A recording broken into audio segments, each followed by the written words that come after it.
Ladies and gentlemen, good evening and welcome to Towson, Maryland. Friday, September 27th on this beautiful, beautiful Friday night where the Cardinals taking on the Mount St. Joseph Gales. I say beautiful, but the weather might not suggest as such. It's probably going to rain the rest of the night. If it doesn't rain, it'll be foggy and wet and muggy. So not ideal conditions, certainly not to throw the ball. Both teams are going to look to establish the ground game early on. MSJ comes in 2-3, 1-1 in conference. Cabral enters this game 3-2 and 0-1 in conference after they suffered a tough loss to Spalding last Friday night. I'll turn it over to you now, Owen. What do you think the Cardinals have to do to pull out a win tonight? Well, you kind of touched on it, but I think this is a battle of the trenches tonight. I mean, these not so air-friendly conditions. Who's going to be able to run the ball? Who's going to be able to stop the run? Who's going to be able to keep their quarterback safe when they have to throw it? Playing on this wet turf, the ball won't travel that well through the air. See what running backs, what running games can get themselves start cooking early here. Calvert Hall and MSJ squaring off on this Friday night here in Towson. Calvert Hall in their all reds with the gold helmets, MSJ in the all whites with the white helmets.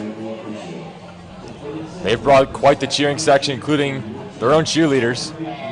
Calvert Hall's got cheerleaders of their own. They've got a valiant student section down there. Mike Kirby, spirit director, in the fray. National anthem coming up, then we'll kick off.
There you have it. National anthem in the books. My name is Peter Kelly, joined by Owen Cox, Caleb Stein helping us out on the camera tonight, Mr. Heydrich doing the behind-the-scenes work. Looks like we're all set to go. Calvert Hall will be kicking away to start this game. It's always hard to tell who wins the coin toss from up here, but we can assume MSJ because teams likely defer to the second half. Although tonight, with forecasted rain and it being dry right now, and maybe we're on a receive to start the game, so maybe that played into their decision. Yeah, if you're the Cardinal defense here, you want to apply pressure on this MSJ team quick. You want to make their quarterback, he's good, but he's a little turnover heavy. We've seen that throughout the season. Want to put the pressure on him to make the play with the ball in his hands. You know he can make it, but you know he can also help the Cardinals in their own way. So if I'm the Cardinal defense, I'm applying pressure early, seeing if we can get into their heads, kind of play a mental game, push them back down the field early here in this game.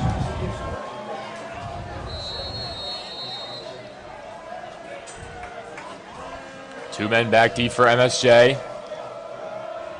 Zakroski kicks and it heads to number 3, Asaya Anderson, who fields it at the 5 and will take it from there. Clock starts running. Asaya Anderson out to the 25, and he might be gone. Asaya Anderson is dragged down. A really good play on special teams. Sean Parker. Asaya Anderson found that seam, broke away from the horde of Cardinals, and slashed out to the right side. Brought down finally around the 45 by Sean Parker. A really good play there, but not what you wanted to see for the Cardinals to start this game. Yeah, good play there by the return man. Kind of a little misdirection. Takes it off the field, cuts to his left, and then right when he starts encountering those Cardinal defenders, cuts it back to the right, breaks a tackle, and like you said, he's off to the races. Good tackle there by Sean Parker, though, just to keep him. So that gives us our first look at this Gale offense in beautiful field position. They sit at their own 43-yard line after the great return by Asaya Anderson. And the flag is thrown immediately. Pre-snap penalties, we saw it a lot against Spalding. This one goes on Calvert Hall. They'll say neutral zone infraction. Oh no, it was actually on MSJ. Early mistake for me. So that'll push him back, giving him slightly better field position. The Cardinals. MSJ sideline agrees with me. They thought it was on Calvert Hall. Yeah, everybody thinks it was on the other team. So Yeah, that's always the case somehow. Both teams, they're trying to use this to get momentum here from the fans, from the crowd. We got a big crowd here. They're trying to get it. See, I was right. The referee didn't have to do me like that. It was on Calvert Hall. Yeah, good call there, Peter. Good call. Yeah, I had my eye on it. The ref right in front of us came right out, signaled neutral zone infraction. I was ready.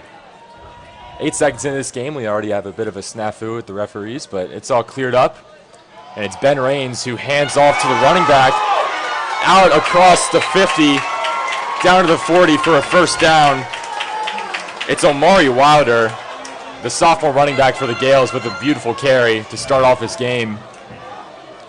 Yeah, just a strong run right up the middle.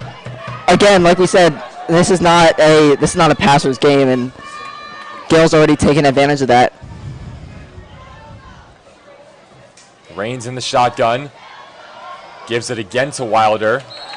This run not as successful as the first. Pounds forward for about 4. Yeah, they're just trying to play that power football, power run. Things already kind of getting chippy on the outside with between the St. Joe receiver and the Calvert Hall defensive back. We know this is a big game for both teams. They'll give him 3 on the carry, so it sets up 2nd and 7. Ball comfortably in Calvert Hall territory, right at the 36-yard line. Men in motion. Raines, third straight give to Wilder. Each run seems to be getting worse. This one, maybe 3 yards, more likely to be 2, and it is. 3rd and 5 set up. Ball's in the 35. Setting up a passing situation for this quarterback, Ben Raines, who you kind of hit the nail on the head. He's a really talented quarterback, but sometimes poor decision making. He's got 5 interceptions on the year. He's also lost 2 fumbles. So you got to take care of the ball if you're Ben Raines, and good things are going to follow because he's tremendously talented. 3rd down and 5. 10-13 to go in the first quarter.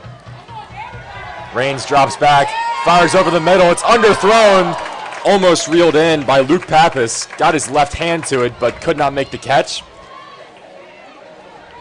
Yeah, Chris Hewitt there on defense, but I actually like the play call. Calvert Hall didn't have anybody past 5 yards on defense, anybody past 5 yards past line of scrimmage. Everybody was close up tight, expecting a run. Play action there, take a deep shot. MSJ not wasting any time. They will go for it on 4th and 5, unless it's just deployed to try to draw the Cardinals off sides. They hustled right back to the line, trying to get a playoff. The play clock dribbles down. It's at 10 seconds.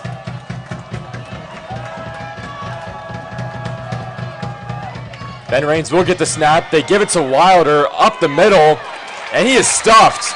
He picks up 2. They run the ball on 4th and 5 after the ball on 3rd down was tremendously underthrown, and they turned over on downs. Great job there by the Cardinals defense. Get the Gales no points, get their offense on the field, but I'm not trying to seem rude, but I don't really like that play call there.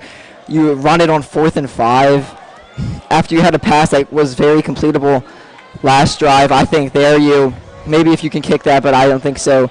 Maybe you just punt it. Maybe just try to draw them off sides. I wouldn't have ran it there.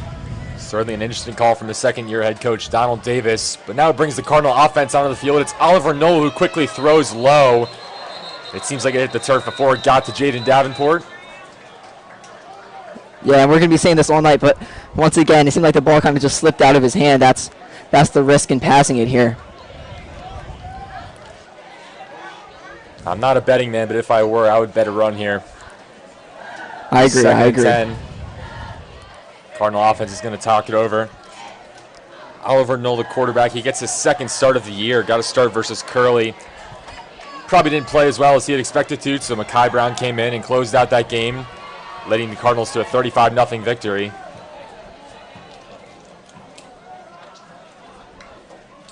Knoll does hand it off to Asukwa, who runs into his own man and is dropped right around the line of scrimmage. They'll give him 1, so 3rd and 9. Yeah, I mean, St. Joe knew you knew it. St. Joe knew it. They knew the run was coming there. Here's a question though for the Cardinal coaching. What do you do here? 3rd and long. You trust the pass. You just try to get some yards here on the ground. We'll see what they go with. Yeah, it's an interesting call. Again, maybe you want to go a short pass here if you don't feel comfortable going down the field, but even that first pass by Knoll, just a check down, hit the ground, and there was movement before the snap. That'll be a false start on Calvert Hall.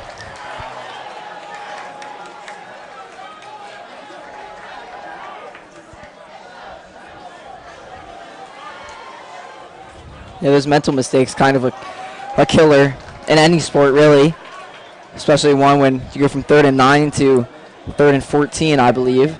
So now, I mean, you think the Cardinals might just play conservatively here, try to get some yards back so they can not give St. Joe too good a field position. They got Connor Murray there filling in for Andres Alvarez, who's currently injured. Sets up a 3rd and 14. You might just see a run here just to, well, I won't even finish that thought because they will be throwing it. Knoll scrambles to his right. He does tuck and run. He's hit late and a flag is thrown. Both flags are thrown. Knoll embraces the contact after he was well out of bounds. That'll be a first down for the Cardinals. Mental mistakes, like you said, this time it's on MSJ. Yeah, already things getting chippy here. A late hit there, but also on that play call, it shows they have faith in Knoll to throw the ball even in these conditions, which is kind of, you're a young quarterback. You love to see that from your coaching staff. And then what you do, you go out there and make a play, get the penalty, give your team a chance. I think it was Kennard Mahomes, the freshman DB for the Gales, who with the late hit there. Yeah, maybe that's that inexperience coming from a freshman playing a lot on varsity. But it gives the Cardinals free 15 yards and, more importantly, a first down. Oliver Knoll, a talented rusher as well. He's not afraid to take off. He's got 2 rushing touchdowns on the year. So he certainly is able to scramble at will. 1st and 10, Calvert Hall, ball into MSJ territory at the 47. Knoll gives it to the running back, Asukwa, who's got a lot of room to run. Finally brought down, not brought down yet. Forced out of bounds. It looked like he was going down for sure, but they couldn't make the tackle. Maybe Asukwa a little bit slipperier in the rain, but he's out across the 25. Or at least he would have been out across the 25 if not for there being 2 flags in the field. Yeah, I mean, nobody likes to see flags, but good run there. Had 2 lead blockers downfield. JT Taggart, one of the big weapons for this Cardinal offense, leading them down the field. And the Cardinals, I'm sure, were hoping they could get that. Also hoping they kind of get into a rhythm. Their first 4 plays were just, who knows what they were. They got lucky to get that first down, so now you kind of think they might be trying to establish ground game here.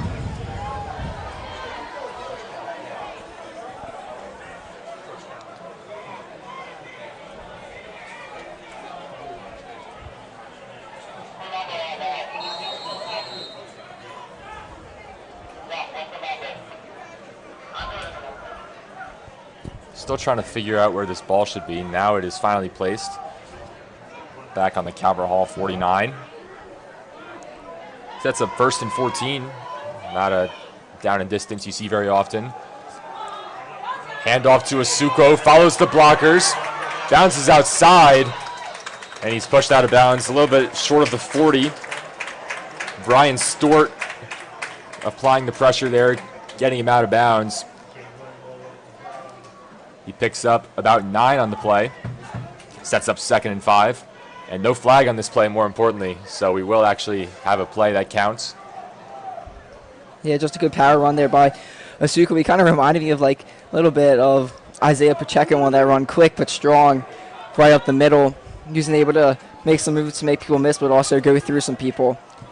You wonder if you kind of keep going back to the ground game. This time it's a flip to Lavroni running the jet sweep, trying to set the edge, but he's brought down for a loss.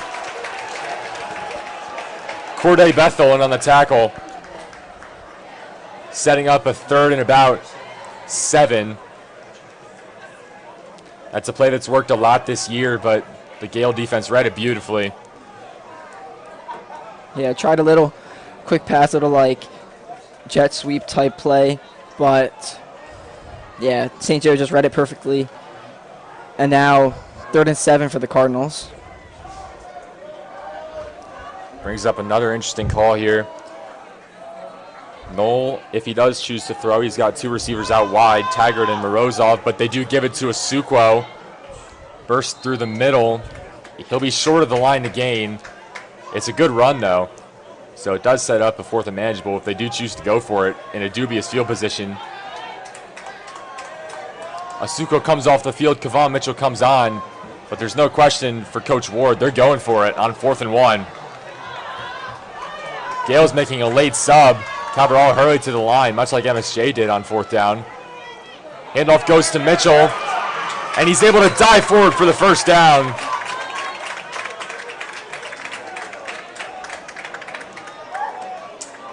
It was David Hewitt who actually got to him well short of the line, but Mitchell just did enough to dive forward, pick up about 3, and set up a 1st down. Yeah, great play by Hewitt just to get in the backfield. I thought he was dead to rights. Great move though to kind of scamper to that 1st down, kind of just crawl his way there. Big 4th down conversion there for the Cardinals. Mitchell leads this team in rushing touchdowns. He's got 3, just great awareness there, knowing all you needed was 1, just dove forward. No, let's see if he'll take off here. He will, and he moved out of bounds right around the 30. Didn't like what he saw down the field. Still have not had a completed pass in this game from either team, but it's an effective play on 1st down, setting up 2nd and 4. Yeah, Noel had pressure on him quick in the pocket, kind of felt that, escaped out left, still looked downfield, but nobody was getting open. Took it himself for, that's a great play on 1st down. If you're a coach, you love to see that every time. 2nd and 4. Noel is flanked by Asukwo. He's got 3 men out to his left. He looks that way. He fires, and it's off the hands. He was looking for Jason Gu there. Sets up 3rd down and short. They tried a little quick out route there. Throw wasn't the most accurate, but definitely catchable just off the fingertips of the intended receiver. Wouldn't surprise me to see Coach Ward and his offense go back to the run game here on this 3rd and short. It's the same formation, although there's a new running back, and he's moved to the quarterback's right, Kevon Mitchell. It's Noel with the keeper, fooled everybody. 1st down and more.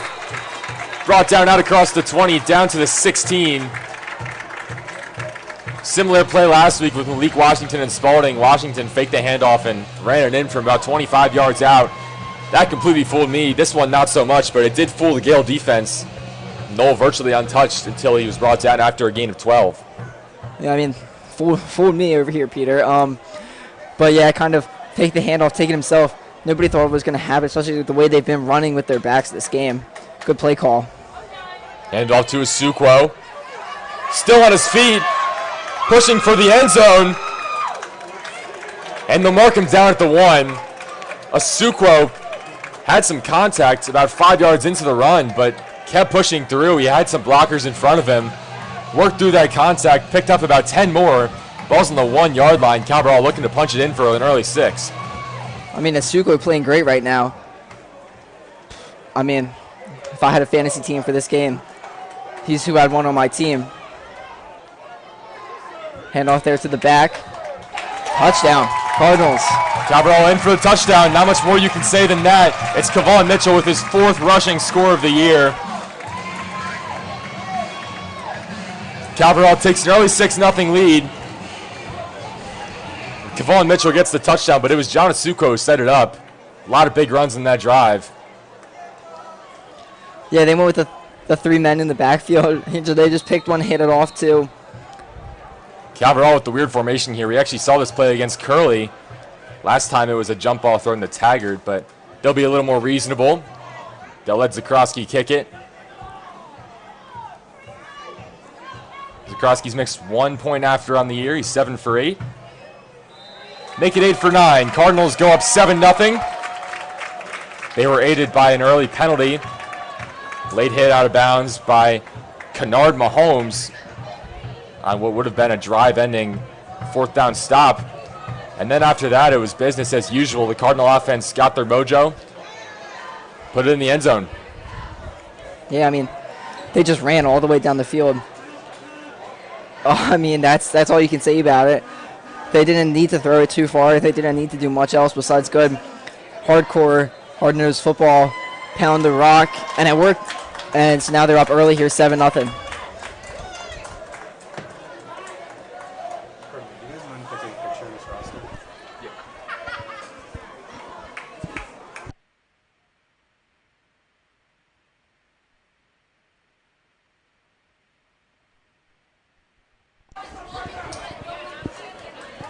So the Cardinals will kick off here after a successful opening drive. 5:05 to go in the first quarter. Zakrowski's kick a little bit shorter than the first. It's fielded at the 10. This is Corday Bethel. Brought down at the 25, but a flag thrown. Cardinal special teams getting a few big stops early on. Well, I guess the first one wasn't a big stop, but it was a good play by Sean Parker. Yeah, we'll see if the Cardinal defense can reciprocate what they did last time. Out here, got their offense the ball quick. Big 4th down stop last time. We'll see if the Gales look to go to the air a little more or stick with the run game. I believe that's blocking the back on St. Joe. So that's not what they want to see here. Yeah, the ref pointed pretty emphatically in Cabral's direction, but obviously they moved the ball back, so it is on Mount St. Joe. Quite the turnaround from that first drive, which had great field position. This time it's the ball on the 14-yard line. Raines fields the low snap, fires quickly, is intercepted. It is Cardinals with the takeaway. Jermaine Anderson, just his 3rd game of the season, coming up huge. That ball just didn't quite get to the receiver, Kennard Mahomes. Cardinals get great field position. That Gales drive, 1 play, interception. And like we said, Ben Raines just a little turnover prone. Yeah, they tried to get with an out route to the close sideline. Seemed like the ball just didn't get there in time. Seemed like wasn't enough oomph on the ball, didn't put enough strength behind his throw.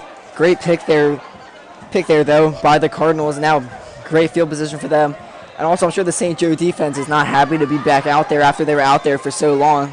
Absolutely. That's not an easy throw for a quarterback. It's not very far yardage-wise, but you got to throw all the way across the field. Yeah, like you said, just didn't get the ball there. It's a give to Asukwo. Goes airborne, dropped at the line of scrimmage. Holden Powell in the tackle. 2nd and 10. Yeah, I mean now if you're MSJ, you just want to hold them to a field goal. Give your offense a chance to get yourselves back into this game. Going down 14-0 before the end of the first quarter, never something you want to see. Knoll drops back, fires to Taggart, the closest man. Seems like some signals got crossed there. Falls well incomplete, about 20 feet over the head of Taggart, which is not an easy task when Taggart is 6'8".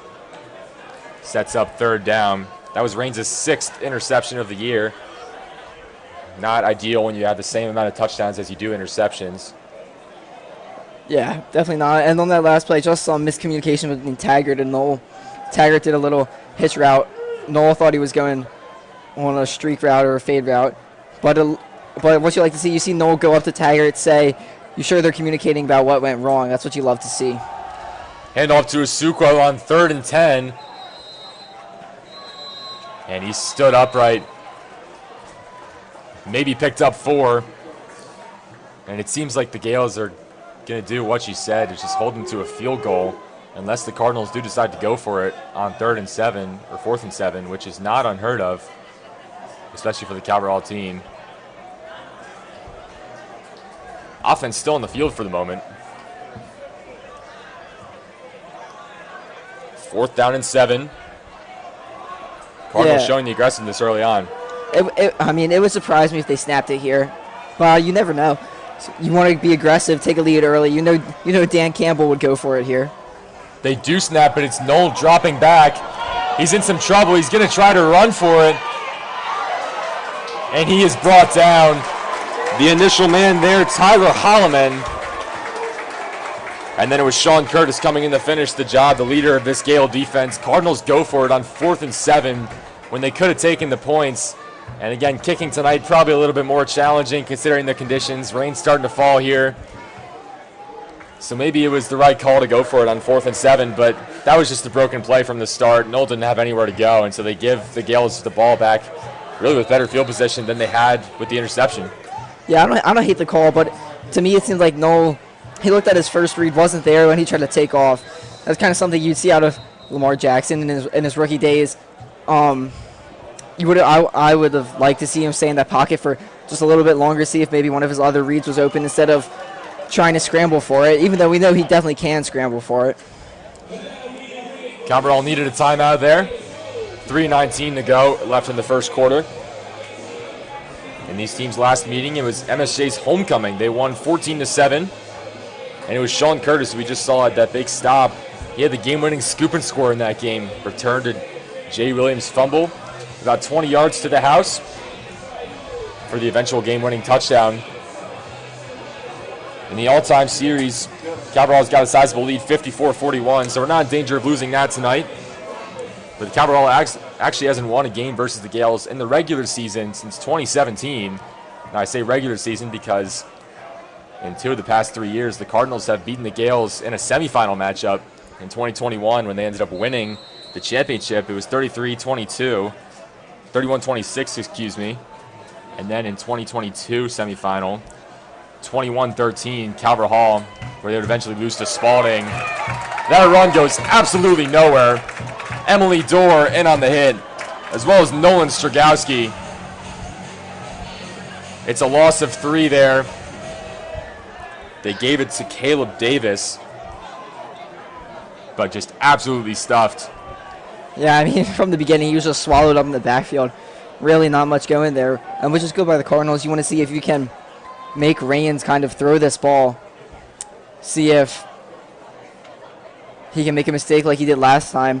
Again, especially in this rain, seems like the ball might not be flying as hard as usually.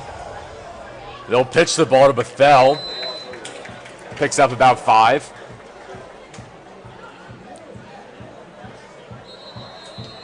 It looks like he may be down. I believe that's Corday Bethel. He's down in the field. We'll get you away from that. MSJ comes into this game 2-3, 1-1 in conference.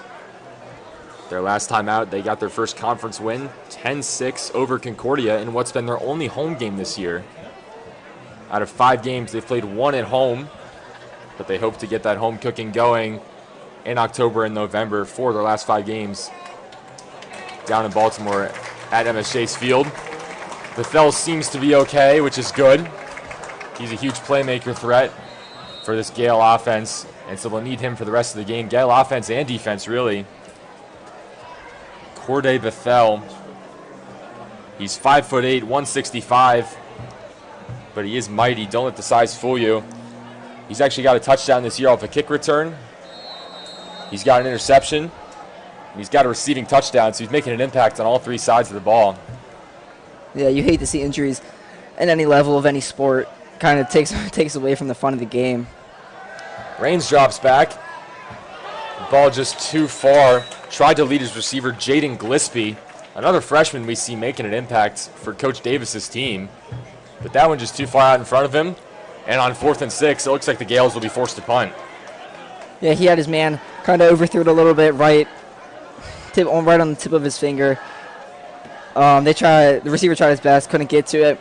No quarterback seems like they've been taking a shot in the middle of the field. They've been playing kind of conservatively, playing towards the 2 sidelines, which doesn't surprise me in this rain, but maybe a turning point in this game could be when somebody gets that chance to take that shot.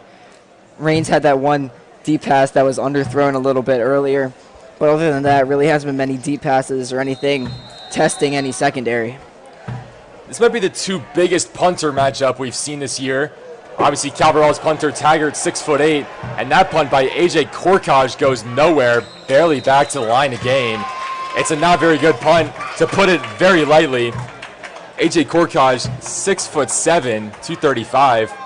Really see two punters above 6'7". You really see one punter above 6'7". So that's certainly an anomaly. But Korkaj going down early in this punter battle. Taggart hasn't even punted yet. And he's still winning this matchup as that punt goes for 6 yards. Certainly not his best effort.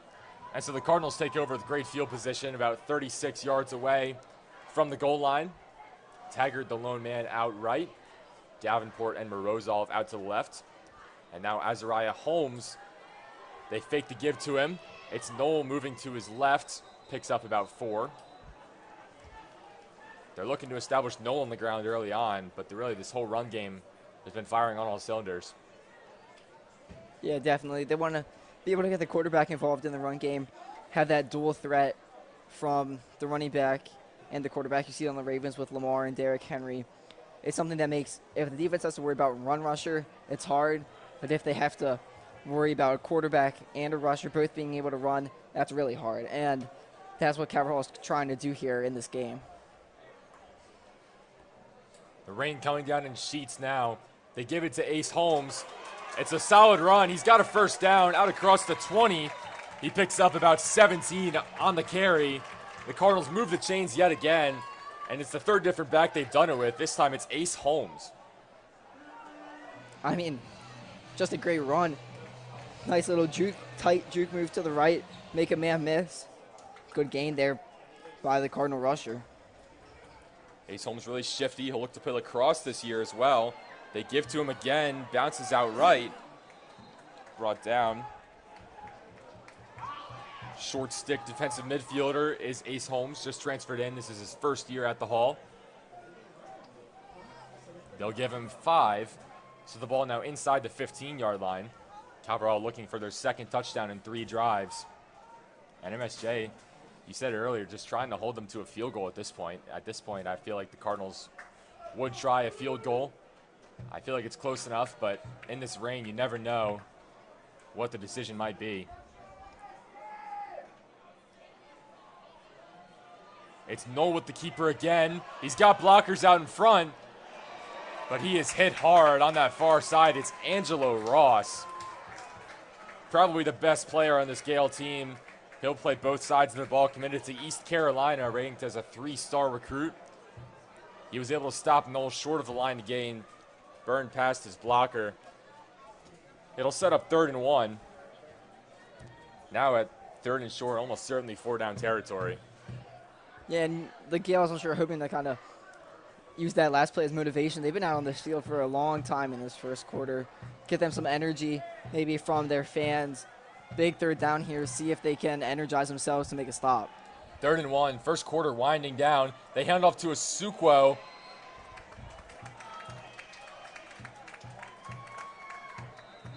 And they will move the chains, so it sets up 1st and goal. But we will get to that in the second quarter. Cardinals will move the entire length of the field, and they'll try to punch it in from the left end zone. 1 quarter down at Russo. 7-0 Cardinals. After an early impressive drive, it was Kavon Mitchell with the 1-yard rush to put the Cardinals on the board. And Calverall has really dominated this game so far. I mean, looking at the records, looking at past games, you would think this should be a pretty even matchup, but MSJ hasn't been able to get anything going on offense. And Calverall working on their second really good drive, setting them up in a possession to score another touchdown. Yeah, and I mean, the main thing that this all stems from is that the MSJ offense really hasn't been able to do anything this game. They had to pick the turnover on downs and then the really short punt. If you're the MSJ defense, you have to go out, play defense after those 3 drives. That's a lot harder than if you're just going out when Calverall starts at the 25. So I think MSJ, their problems so far have stemmed from their lack of offensive production.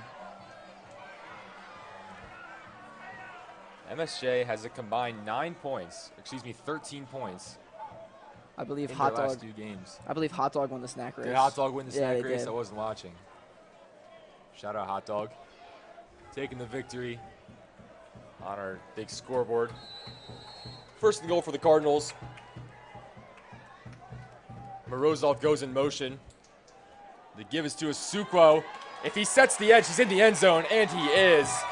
Touchdown Cardinals, John Asukwo.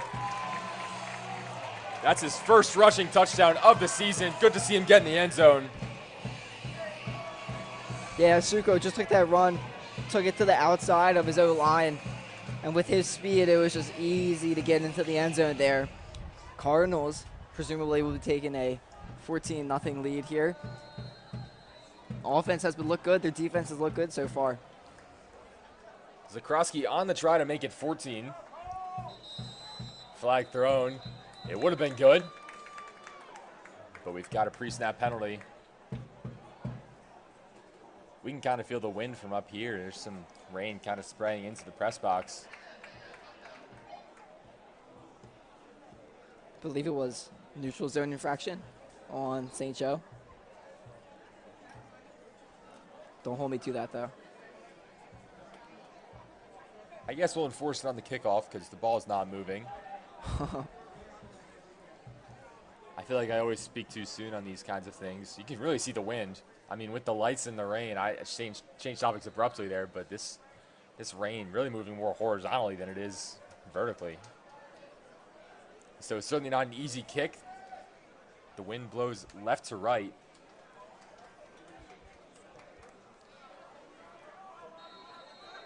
Second chance for Zakroski.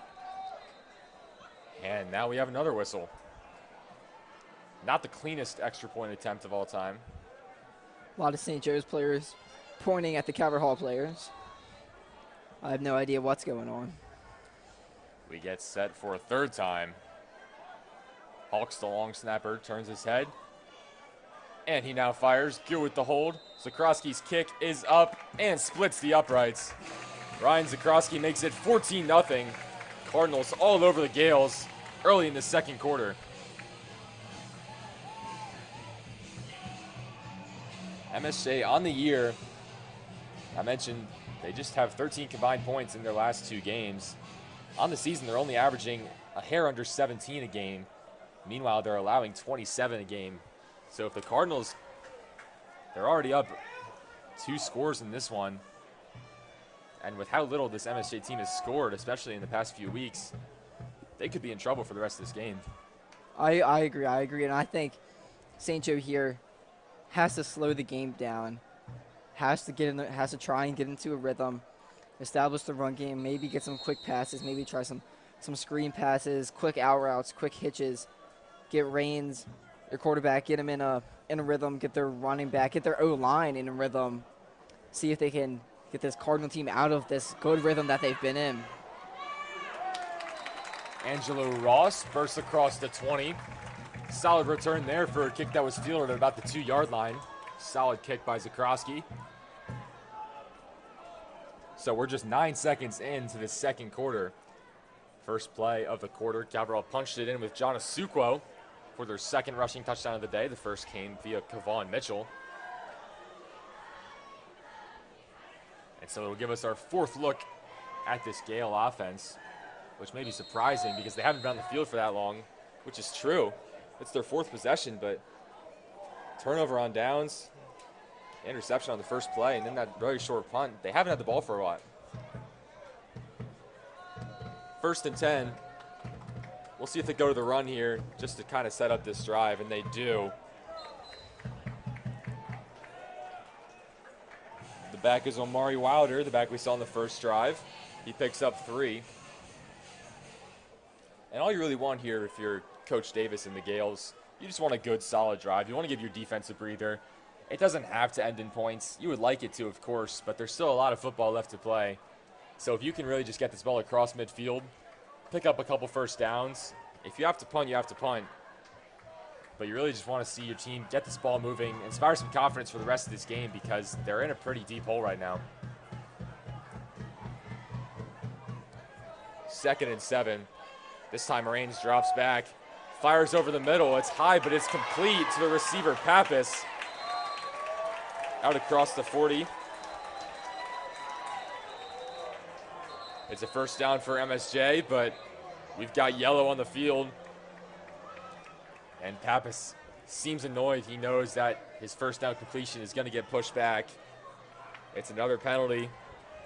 Not a clean game so far in this less than ideal weather. Yeah. I like the play call there by MSJ, though. Had a couple of drag routes crossing the middle of the field. Reigns decided to hit his hitch, who sat in the middle of the field. That's what you want to see if you're trying to establish a passing game, trying to let Reigns make some passes, get some yards here early. But, again, penalties are killer. We'll see how they react, if they can react against this Cardinal defense. This MSJ team just not looking like the teams we've seen in years past. They're a very consistent program. They've had 3 straight 7-win years, and the last time they won 7 or less games, 2017. And of course, that was the last time the Cabral beat them in the regular season. So this is the team that's not really used to having down years, but this is setting up to be one with the way they look tonight and their record already. Hand off to Wilder. It goes nowhere. He maybe picked up 1. Sets up 3rd and a mile. Yeah, I mean, they got themselves into a hole with the penalty and then try a run to get some of that yards back. Cardinal defense seemed to just know what was going to happen. And now what? Big 3rd and long here. I don't know if they trust their passing game to get them 20-ish yards here in one play. I mean, forget the long drive that I was talking about earlier. It's probably a punting situation, so I wonder if you just hand the ball off here, give your punter a little more room to work with, especially after that first punt that went 6 yards. Bethel goes in motion. They will throw it. Across the field, incomplete. Nair Crum inches away from interception there. It hit Pappas right in the hands, but I think Crum got a hand on it. So it sets up 4th and about 19. They'll have to punt here. They have no choice. Not what Coach Davis wants to do. Again, that first punt did not go well at all. You got to think punting's a little harder, and it's hard to tell with the flags. It looks like the wind may be at Korkaj's back. If it's not at his back, it's blowing left to right. Hard to tell from this angle, but Korkaj will punt with his heels on his own goal line. They'll get Cabral for the penalty there. Good defense, though, by the Cardinals there on that 3rd down. Kind of covered all. You could hear the Cardinal coaches screaming wheel route, which is what Bethel was in motion, had a wheel route coming with the field. Hear them. They watched their film. They knew what was coming. So good job there. And then just to swat the pass down. Do everything you can to make this a punting situation. So they give him 5 yards, but they'll still be punting. Korkaj, this punt much more successful than the first. My goodness. It's well over the head of Hewitt. Takes a bounce and will settle at the 27-yard line. An absolute boot of a punt by Korkaj. I'm sorry I ever talked bad about you, Andrew. That first punt, certainly not what he wanted when you can have a leg like that. That punt really flipped the field there, setting up Cabral with really poor field position. Exactly what Coach Davis wanted if he needed to punt. I mean, I don't come to all the Calvert Hall games, so that might be the best punt I've ever seen at one of these games. That punt maybe went, I'm trying to do some quick mental math here, but I'm thinking that punt went 65 yards in the air. Quick pass out to Davenport, works past 2 men, and now it's a foot race. Jaden Davenport, he's got that track speed, trying to outrun Angelo Ross, and he's in. Touchdown, Cardinals. One play, 72 yards. Jaden Davenport.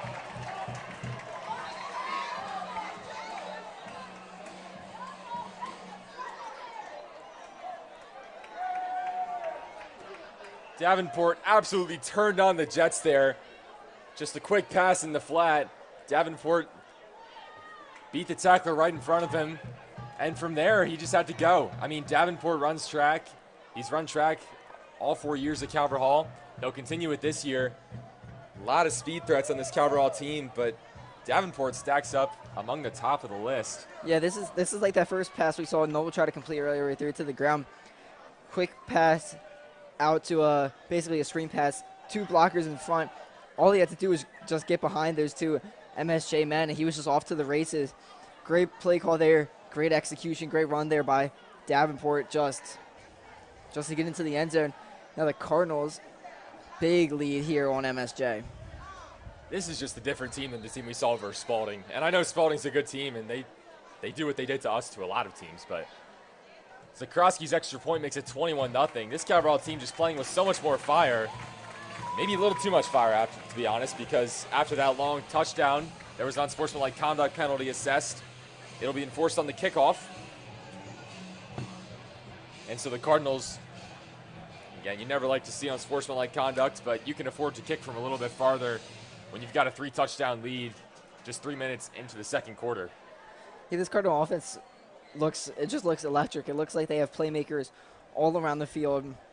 You want people who you want to get the ball in their hands, have them make a play for you. You don't need to scheme up these crazy plays for them. You have playmakers, good ball carriers, whether it's a receiver, running back, Noel at quarterback. They're all people who can move the ball down the field, whether Noel with his arm, running backs with their legs, receivers making good catches and then run after catches.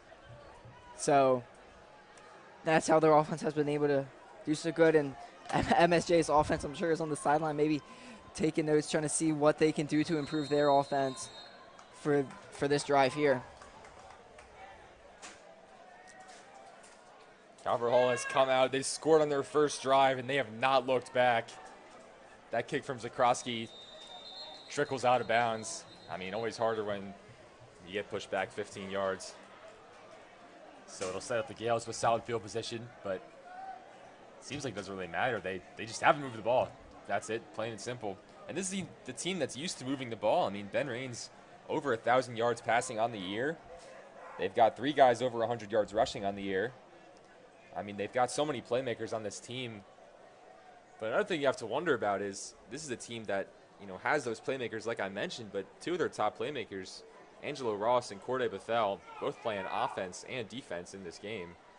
And they really have for the entire year. So when you have very short drives on offense, extended drives on defense, and then you can't move the ball on offense, maybe that's because your guys are just tired, and they're the guys playing the Travis Hunter role. They're playing both offense and defense.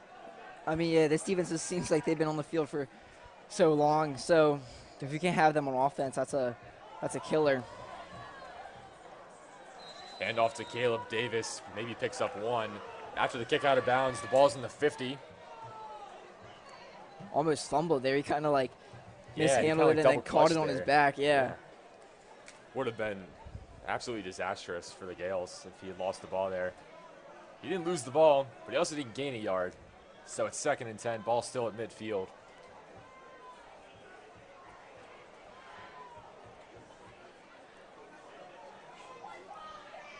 Under 9 minutes to go in the second quarter. It's a quick pass fired across the field to Ross, and it's a really nice tackle there, Xavion Crum. Solid linebacker for this team, leader of this defense, senior captain making the tackle there.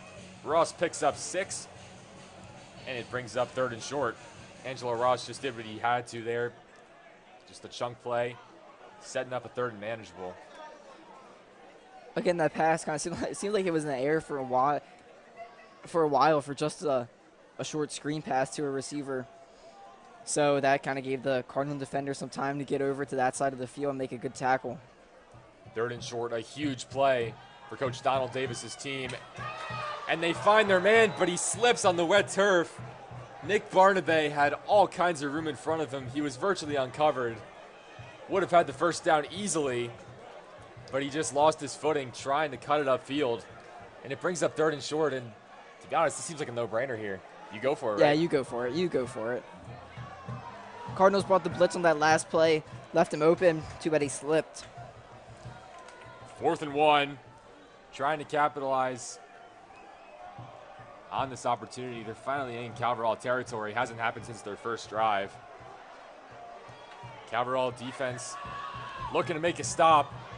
They give it to the running back, Wilder, and he is absolutely stuffed. It's Jermaine Anderson and Cole Ferreira making the stop. This Calverall defense absolutely lights out tonight, and this sideline is pumped up. Yeah, this defense, they look great so far. I mean, we all knew a run was coming, but you don't know where it's going, and they just swallowed him up in the backfield. Great stop. Again, another turnover on downs for the St. Joe offense. Another time their defense has to get out there. Another time the Cardinals can hope to put some more points on the board. And now the Cardinals can kind of take some more shots. Being up by so much, you don't have to be as conservative here with the ball. Again, this Gales team averaging 17 points a game. They're already down 21. He tried to find Hewitt. Went up, the ball a little underthrown. And it falls incomplete. Xavier Myers with really nice coverage there. 2nd and 10. That was Nolan just lobbing it up, trying to give his playmaker a chance to make a play. But that ball just a little bit underthrown. Hewitt had to kind of come back for it. Yeah, a little bit, but it was good coverage. Sometimes you just got to tip your cap to the other team. He was basically running stride for stride with him. Maybe if that's over the shoulder, he can catch it, but I just think it was good defense. But you also like to see them taking shots, especially trying to get the ball to one of their best players on this team. 2nd and 10. Handoff goes to Mitchell, who bounces around the tackle. Picks up 4. Setting up 3rd and manageable. Big hit there. I believe it was Nick Barnaby for St. Joe. Yeah, Nick Barnaby. I mean, yet another guy. We saw him make that 3rd down catch and unfortunately slipped, but he's another two-way player on this team, and it's not a very big roster in terms of numbers. So they have to make it work. I mean, maybe they don't have depth. I don't really know what's the impetus for that decision, but a lot of guys, maybe just their talent that's keeping them on the field.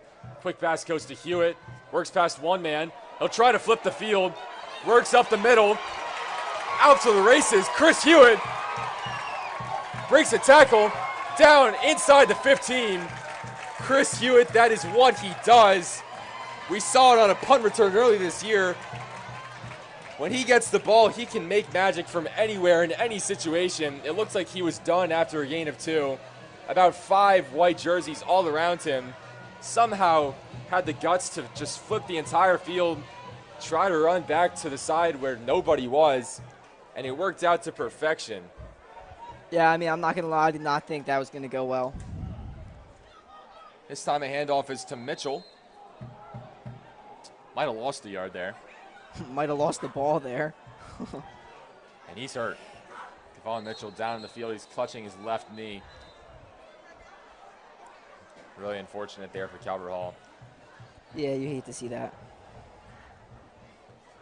Other action tonight. McDonough hosts St. Mary's. That game started at 6. See if I can actually find a score for you. Gilman's at Spalding. That's going to be a tough one for Gilman, but that's a matchup with the 2 undefeated teams in the conference. A lot of people expected Spalding to be up there. I don't know if anyone expected Gilman to be up there. They've surprised a lot of people this year. But they're getting it done. I mean, there's no other way to say it. Calverall transfer Braden Smearman, leaving his mark there, leading that team to a 4-1 record and 2-0 in conference. But again, it's just Spalding. It's going to be tough for anyone to beat them this year. McDonough appears to be up 21-0. That game late in the 4th quarter. Seems like that one will go in favor of the Eagles.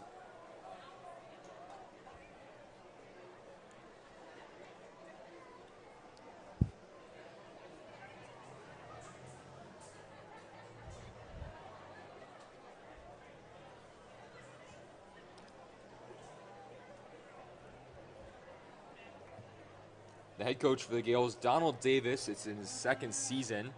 He's got a record of 9-8. He went 7-5 last year, 4-2 in conference. They lost in the MIAA semifinals to McDonough. Coach Davis coming over from Sidwell Friends in DC. A bit of a younger coach, but he maybe can resonate well with this team. And this is really just an unfortunate sight. It's Kevon Mitchell has to be helped off the field. He can't put any weight on that left leg. Really unfortunate. Absolutely brutal loss for this Cabral team. It leads this team in rushing touchdowns. Likely, just based on what I'm seeing right now, I can't imagine he's going to be back. Yeah, I mean, no point to force him back. You just want him to get healthy here. Especially when you're up 21-0. Yeah. Too. If we go back to that Chris Hewitt play, I'd just like to point out Oliver Knoll picked up a big, big block. Not often you see quarterbacks picking up blocks for their playmakers like that. Yeah, it's really good recognition there. Speaking of recognition, that was Nick Barnaby reading that play like a book. Stopped Asukwo. They'll say he lost 5 on that play. Big play there, big play there. He's kind of been all over the field so far in this game, especially on defense. Cardinals back for a 3rd and 17. See if they take a shot here.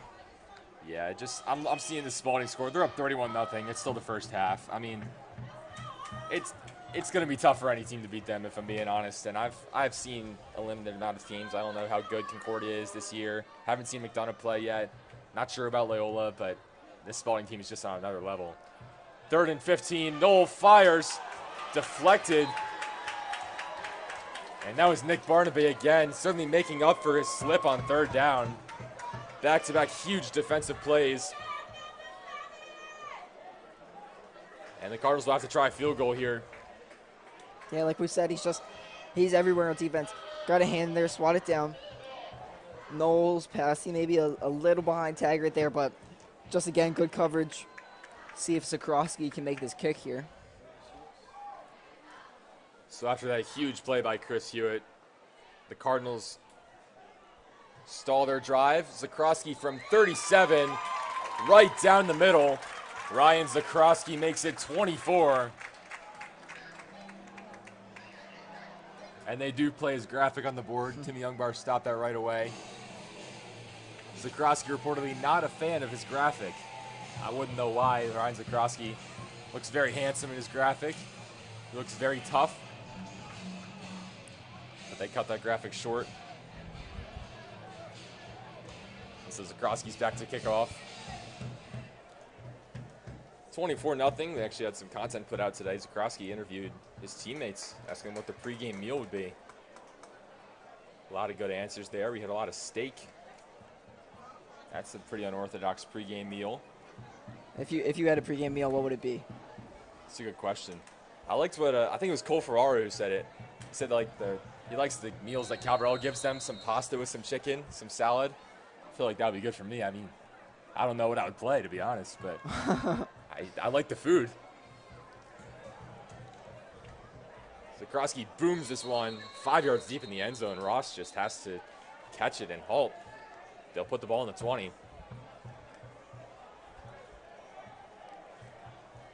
MSJ just trying to get something going before halftime. Under 5 minutes to go in the half. Yeah, I mean, they kind of got to play. Now they have to play catch up. And I'm pretty sure they got the ball first, right, as well, right? Yeah, Cabral gets the ball to start the second. So even if you score a touchdown here, you're still going to be down 3 possessions, plus the Cardinals are going to get the ball at half. So you got to try to go quick and see maybe, I don't even know if it's possible, maybe you can get 2 scores before this half is over. Ball's in the 20. The running back is Omari Wilder. Seems to be the lead back tonight. And he gets the handoff. Tries to bounce outside. He's wrestled down after about 1. It's a dismal night here. I mean, the temperature's great. The rain's coming down. My guess is the people in the stands not having a ton of fun. You see a lot of umbrellas and ponchos out. And especially if you're MSJ, you're down 24-0. Maybe not really having a lot of fun right now, but credit to these cheerleaders. They're bringing the energy, bringing the hype. Score withstanding. And the Cabral Hall section, student section, seems still pretty crowded for a it's filled rainy up. day. It's filled up nicely. Yeah, that's always what you love to see. 2nd and 8. Kyle Green with a big hit there. It was Jaden Gillespie, but Kyle Green just had none of it. Gillespie picked up about one. Timeout MSJ. They just want to regroup before this third down play. Just try to get something going. They don't want to punt again. They don't want to turn the ball over either. Yeah. So they really want to take their time with this one.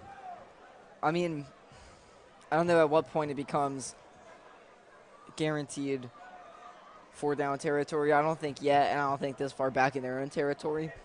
But I think if they get 5 or 4 yards here, make it 4th and 3, 4th and 2, then you got to seriously consider going for it. Because, I mean, if you let Calvert Hall score any more points this half, and then they get the ball next half, and I mean, it's just not looking good. It could get out of hand quickly. I get what you're saying.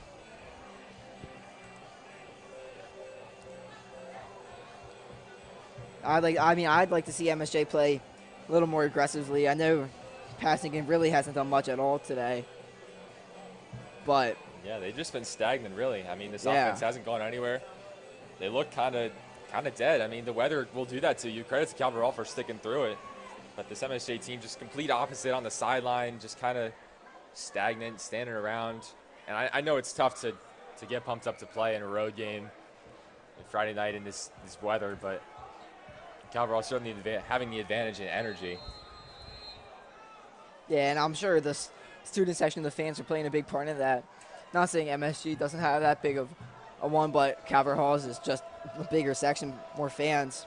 3rd and 7. Calvert Hall rushes 5, and they blow up the quarterback. Huge hit there. Caleb Davis knocked the helmet off of Ben Raines. I mean, great defense. Receivers well covered. Raines tried to step up in the pocket. One man coming behind, one man just blows him up from front. His helmet came flying off. Glad to see he's okay. But, again, Cardinals are going to get the ball back. About 3 minutes and 30 seconds left. And also credit to Dylan Hardy there. He wrapped him up by the legs. He was going down anyway. And then Caleb Davis finished the job. Dylan Hardy, the freshman, making an impact in this game. 24-0. Under 4 minutes to go in the half. Korkaj will punt. Chris Hewitt seems to be the man deep, and now Kyle Green will join him. What will be your pregame meal, Owen? I feel like I should have thrown it back to you after you asked me. Well, you know, I'm a big chicken nugget fan myself. So I'd have some chicken nuggets, get some ketchup on the side. I mean, Ketchup? Yes. That is brutal. Purdue chicken nuggets with ketchup. I like Purdue's a good shout, Yeah, but you missed me with the ketchup. No. So it's all right. It's not my pregame meal. It's yours. Exactly. That's what happens in a 24-0 game in the second quarter, guys. Talking about Purdue chicken nuggets. 4th and 12. Korkaj getting ready for his 3rd punt of the night after his 2nd one was an absolute missile. He's standing on the 5-yard line. Gets the snap. This one a really good punt too. Takes a bounce. Hewitt muffs it. Is able to pick it up. Works past one man. Makes another miss. Works to his right. Makes a 3rd miss. Chris Hewitt making plays again. Multiple flags are thrown behind the play. And after muffing the punt, Chris Hewitt fields it on the bounce. Somehow gets 20 yards out of it. But there's 2 flags in the field, so that all could have been for nothing. I mean, he's just a playmaker. I mean, okay, the muffing it isn't what you like to see, but being able to corral it, bring it in, and get a positive 20, 30 yards on that return, it's just not something that you usually see. It's not something that's common on players on either of these two teams here. It's kind of what makes him so special as a playmaker. Plays both sides of the ball. Just a good player for this Cardinal team. Yeah, Chris Hewitt, the cornerback, one on this team as well. He'll return kicks. He'll work as a wide receiver. And this play will end up being erased, but that just kind of shows you the guy who Chris Hewitt is. He makes a play. He very shifty. Plays lacrosse too. Additionally, he's got that confidence. I mean, you muff a punt, you're up 24-0. You really don't have any reason to make a play. You don't desperately need yards. No shame in just falling on it, but Hewitt knows what he can do there. Knows his capabilities and was not afraid to try to cut that one back upfield. But we'll stop talking about it now. It didn't count. So we'll leave that where it is. Still very impressive, but Cabral onto the field now. Trying to make it more. I mean, 24 points. Really an elite first half for Coach Ward's squad. They've scored on every drive but one. They're walking them back. I don't know what the penalties were. It looks like it was maybe a 15-yard penalty or two 15-yard penalties. I have no idea, but Cabral obviously didn't do something right. The ball is now in the 10-yard line. Interesting to see what Cardinal offense decides to go with here. If they want to run it, play it conservatively, see if maybe you can just get a field goal here, or if they want to go for it, they want to go for points, they want to get this touchdown. If the worst case scenario, they want to settle for a field goal. We'll see what they decide to go with. They could try and just run this clock out. Just make sure MSJ doesn't put up any points this half. But once again, with them getting the ball back, they're not pressured here to get too many points too quickly. Oliver Knoll, the sophomore transfer, in just his second start, has led the Cardinals out to a 24-point lead. He drops back to throw, but now he'll run for it. All kinds of green in front of him, picks up the first down, and then safely scurries out of bounds. He picks up 15 on the play. Knoll, I was just about to say, he's kind of taking a back seat to this run game. Asukwo and Mitchell, who unfortunately likely out for the game. But those guys have kind of taken precedence. But Knoll's done what he's needed to in the air. He made that easy throw to Davenport, and then took it 70 yards for a touchdown. And again there, it's really where he's made an impact tonight is on the ground. I mean, he's not afraid to tuck and run. And on there, that play just did exactly what he should have there. Didn't try to force anything. You've got the lead. And he picked up 15 and the first. Asukwo bounces outside. If he can get this block, he might be gone. But he's pushed out around the 45. And you stop doing that. I always say, like, they're going to score. They're like 40 yards away from scoring. Asukwo there. Well, MSJ stacked the box, have one deep safety, I believe. They anticipated the run. Asukwo, they also brought a blitz. Asukwo recognized that, bounced it to the outside, like you said, and there was nobody out there. There was one man to beat. They caught up with him, but still a great run there. Good vision. They give it to Asukwo again. Makes the initial man miss. Does well to just pick up 3. Danced right past the would-be tackler, Connor Hewitt. Sean Curtis in on the hit. 2nd and 8. Sean Curtis committed to Lafayette University.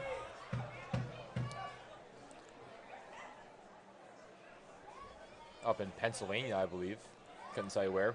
I don't even know if it's in Pennsylvania. No, I believe it is. I think it is. That's a complete guess. It's a big state. There might be a Lafayette somewhere. Yeah, I'm sure there is. 2nd and 8. 2:12 to go in the quarter. That's Asukwo for the 3rd straight time, and he has nowhere to go. Maybe just a little bit more tired. Didn't show the same speed to get to the edge. Tyler Holloman ended up bringing him down. They'll say he lost 4 on the play. 3rd and long. Yeah, on that play, I don't know how much space the quarterbacks have to audible. I know it's not like my Madden team, but I might have liked to see Knoll take a shot. He had Taggart one-on-one on the outside.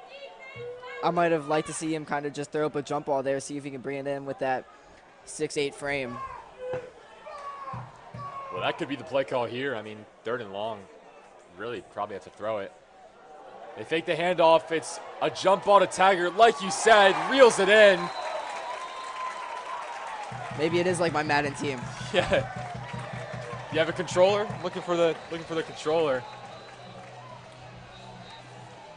Taggart makes the catch. It's a jump ball situation. It's what you predicted, but I don't know if you could really call it a jump ball.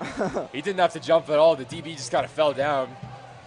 As calm as you'll ever see. Taggart just reeled it in. Yeah, good play there. Kind of, even though it wasn't really a jump ball, the pass by Noel kind of pulled him back towards it, put him away from the defender, which was just led to an easy catch, easy step out of bounds here. So then we got a minute 17 left. Cardinals right on the edge of the red zone. See if they can punch it in here quickly. And that was a beautiful ball by Oliver Knoll, too. Oh, yeah. I mean, really the first time we've seen a completed pass tonight. I mean, I don't remember everything in this game, so I don't know if it was the first completed pass. I don't think it was, but first completed pass with some distance for either team. Yeah, Good to see Knoll dropping that in. It was definitely one of the longest air yard passes. They had that screen to Hewitt and on the other screen that went for a touchdown earlier, but that was one of the longest air yard passes. He maybe threw it 20 yards downfield in the air, 15. Don't hold me to that number, but that's kind of what you like to see, taking shots there. It looked like the defender just slipped, kind of watching the replay there on the video board. Yeah, shout out the replay guys. You got Noah Myers down there. Yeah, really good job by Noah Myers, part of that IMC class that we got at Cabral. So it sets up 1st and 10. Cardinals trying to do some more damage, and it's a bullet of a throw. I guess Hewitt didn't get his head around fast enough. Ball kind of got on him before he was ready. Yeah, it looked like a timing comeback route to Hewitt. Just, yeah, off. They were off on their timing there a little bit. Then holding on the Cardinals. Yeah, it wouldn't have mattered anyway. Pushing back, 1st and 20. Ball put on the 30. So it becomes a little bit more challenging to tack on some more before the end of the half. But certainly not impossible. This Cabral team been effective on the ground, been effective in the air. And there's really 5, 6, 7 guys in this offense that when given the ball, they can make a play, score from anywhere on the field. Noel with a keeper. Ball kind of got stuck. He faked the handoff to Asukwo. And he maybe gained 4 on the play. Hard to tell from up here. And of course, Cabral has to burn a timeout there. Not really what you want there on a 1st and long. But it's not imperative that you score. It's not the end of the game, and you're down 3. So it's not that crucial to preserve seconds. There's another penalty. Yeah, I'm missing these. I'm not on my game on this drive. But now that's 1st and 30. That's not good. Yeah, wouldn't surprise me if they do a screen pass here or just a quick run. Get some yards back, see if they can get into field goal range for Zakrowski. Screen pass, like you said, but knocked down at the line by Sean Curtis. Setting up 2nd and 30. Owen Cox is on his game tonight. I mean, I get the idea, try to get yards, but so did St. Joe. They just read it like a book, kind of sweated that down. You see that in the NFL. Vikings had 2 of those plays against the Giants week 1. One of them for a pick 6. Lucky St. Joe didn't bring it back for a pick there, just swatted it down. Big Vikings fan? I am actually, yeah. I always, I gotta mention them if I can. I respect it. Yeah. I'm a Saints fan, so we got 2 unorthodox teams. Yeah. Caleb Stein on camera, Ravens fan. Caleb Stein is shocked. He's perplexed. Caleb Stein does not know what to do with that information.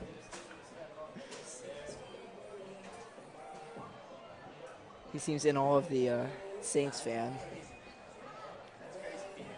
All right, so 2nd and 30, 50 seconds. I have no idea what's going to happen here. So your luck ran out. I think so. Make some prediction. I mean, you got to feed the hot hand here. Well, I say they throw it to Taggart. Taggart's in the slot. Well, they're not looking that way. All They right. floated to Asukwo. Burst through the seam. Maybe picking up a 1st down. And he does. On a 2nd and 30. Asukwo gets 35. 1st and goal for Calvert Hall. Screen pass worked to perfection. Yeah, great play call there. kind of like a screen, just Isuko. Blockers ready. Just get the ball right. Lofted it right over the St. Joe defender. And, 35-yard gain, you said? Big play there. Yeah, first and goal. Ball given to Isuko, and he is stopped. Tacklers got there right away. Calverall's got no timeouts. They've got to hurry if they want to get off another play. Coach Ward telling them to go quick, go quick. Clock at 5 seconds. This is going to be the last play of the half. Okay, Noel spikes it, so it won't be the last play of the half. But 3 seconds left. Let's see what they'll set up here, and they're not going to risk it. They'll try out the field goal team. Try to go into the half up 27-0. I like that call. Again, they get the ball. They get the ball first this half. Make it 27-0. Just good drive there. I mean, they were back in their own territory after those penalties. They went 80 yards down the field. Yeah, Calverall, really solid drive to end the half. Zakroski from about 25. Up and good. Calvert Hall will head into halftime with a 27-0 lead. A dominant first half for the Cardinals. They'll look to keep it going in the second half, but I don't know if you can play better than that. I don't know. They hope to, and again, they get the ball first. If I was them, I'd take as much time off the clock as I could. No need to rush down there, try to get a touchdown quick. See if you can just not establish a rhythm, but keep that rhythm up. Seeming to have some confusion with getting off the field. I couldn't tell you what's going on. It's always hard to tell from up here. I think MSJ usually goes first because their locker rooms are kind of in the same spot, and so they will let MSJ go. But yeah, I wouldn't say it's a perfect first half, but it's pretty close. I mean, score on every drive but one. You lead by 27. You know, didn't score any points last week in a game against Spalding where it was kind of the opposite. I mean, they went into halftime, they were down 28-0, I believe. So really similar game, just kind of the opposite direction. Good to see Calvert Hall back on the right track, set themselves up for the second half of the year. Yeah, I mean, I think I could be wrong, but I'm pretty sure Calvert Hall scored every time they had the ball. We did not score on the second drive. The second drive, we went for it. We got the ball down inside the 25. Oh, that's right. That's right. We didn't get it. All right, they everything moved the ball besides on every once. single Yeah, drive. yeah. So, yeah, I mean, this Cardinal offense finally starting to click. Oliver Knoll doing a really good job leading this team at quarterback. He's got a pass touchdown. Jaden Davenport took it about 70 yards. He's got two rushing touchdowns from John Asuquo, Kevon Mitchell, and 2 field goals from Ryan Zakroski on this brutal night to kick. So really, really well played first half from the Cardinals. Got about 10 minutes in our halftime break.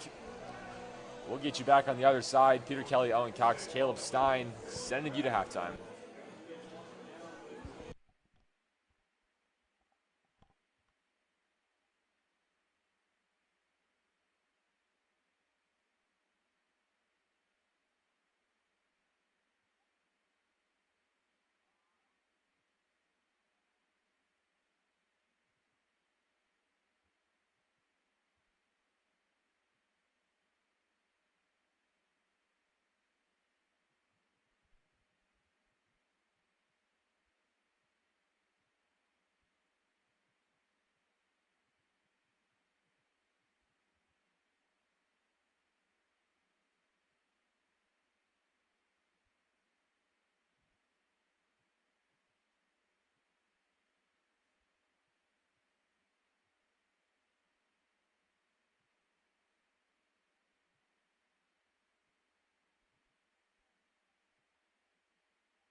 right, we're ready to go in the second half, and Cabral does get the ball.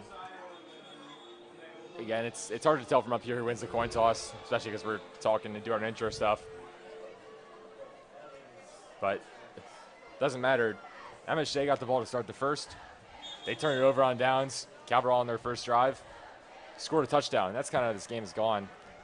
Evidently, we were lining up in the wrong direction, so that problem is quickly fixed. Referee did a good job to point that out, make sure everyone was on the same page. Be interesting to see here for the Cardinals if maybe they give some looks at some other people, maybe give some other people some minutes here in this game as they're up by so much.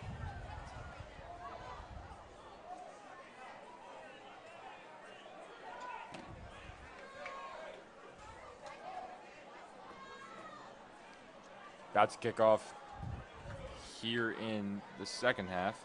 It's Adam King. First time we've said his name because they haven't needed him tonight. Also want to shout out Cardinal volleyball team. They got a nice win today versus Gilman. Took care of business in that one, 3-1.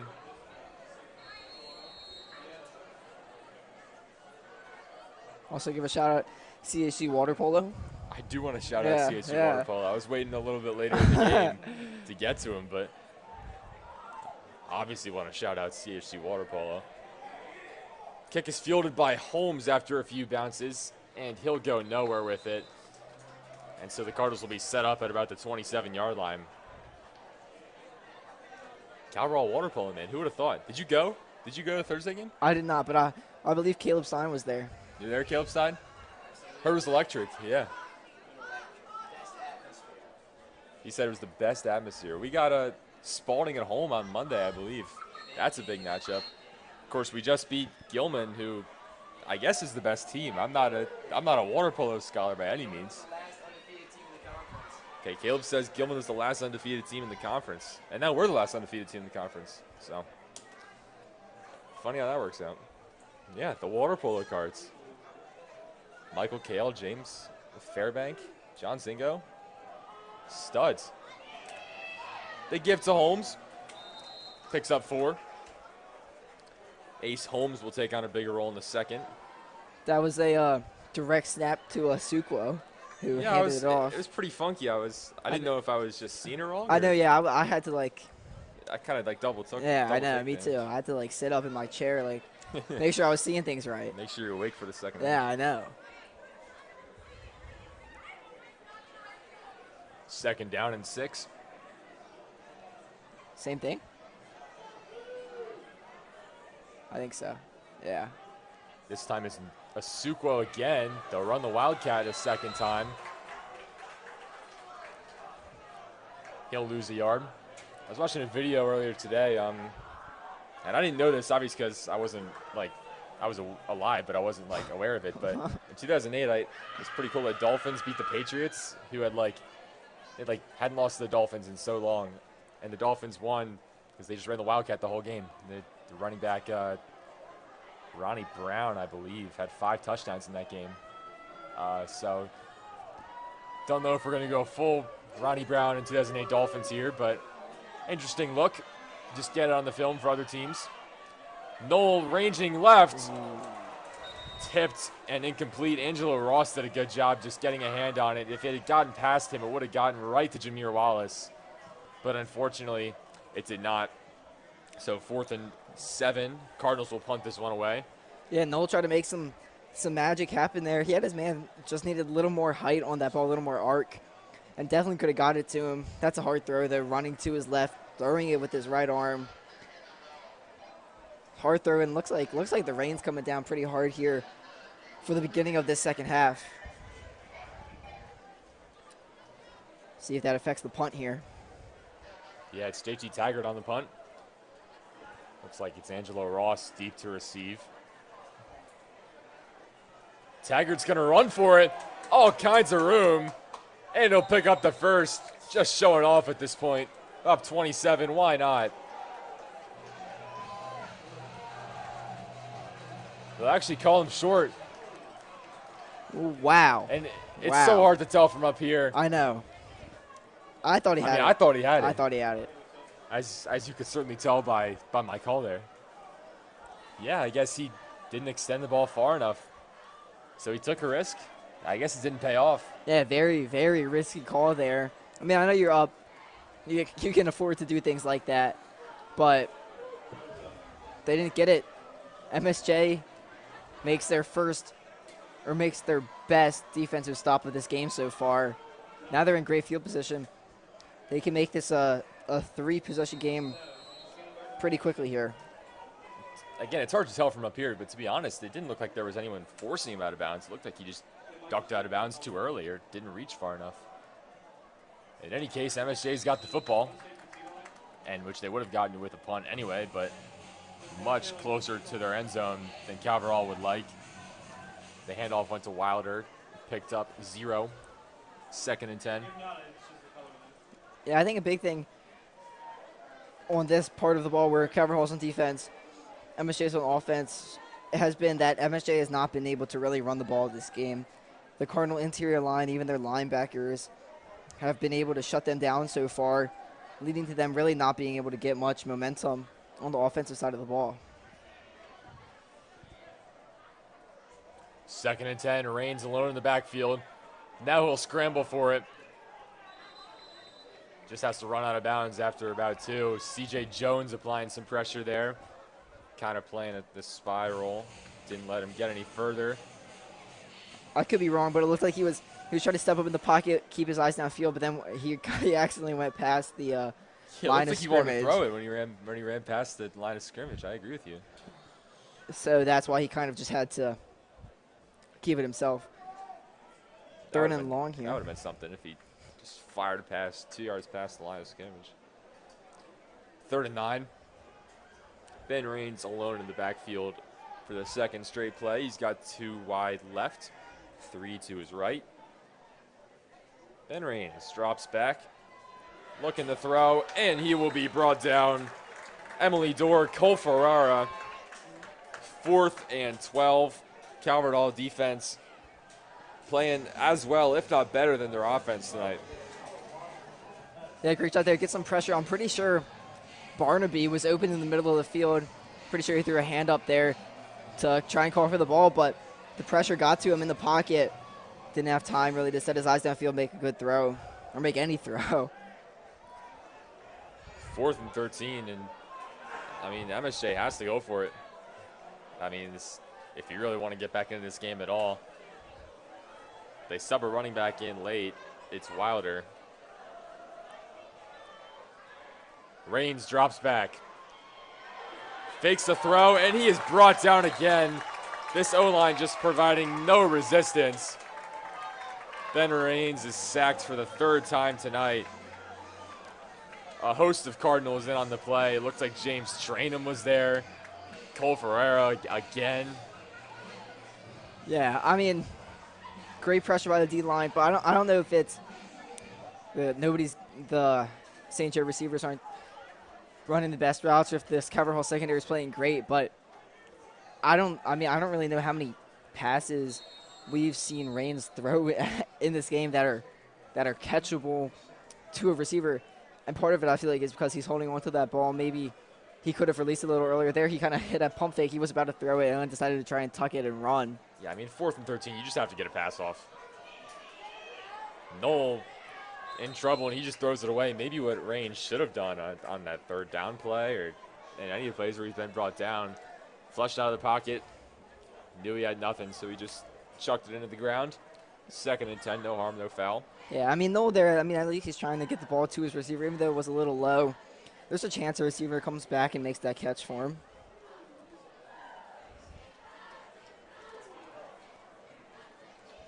MSJ defense does look a little better these quick 5 plays we've seen so far. 2nd and 10.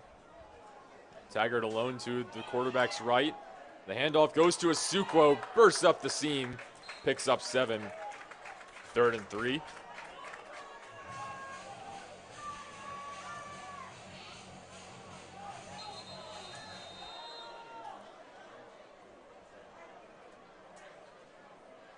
We've got an injury on the field. Hard to tell who it is from up here. It is a Gale defender.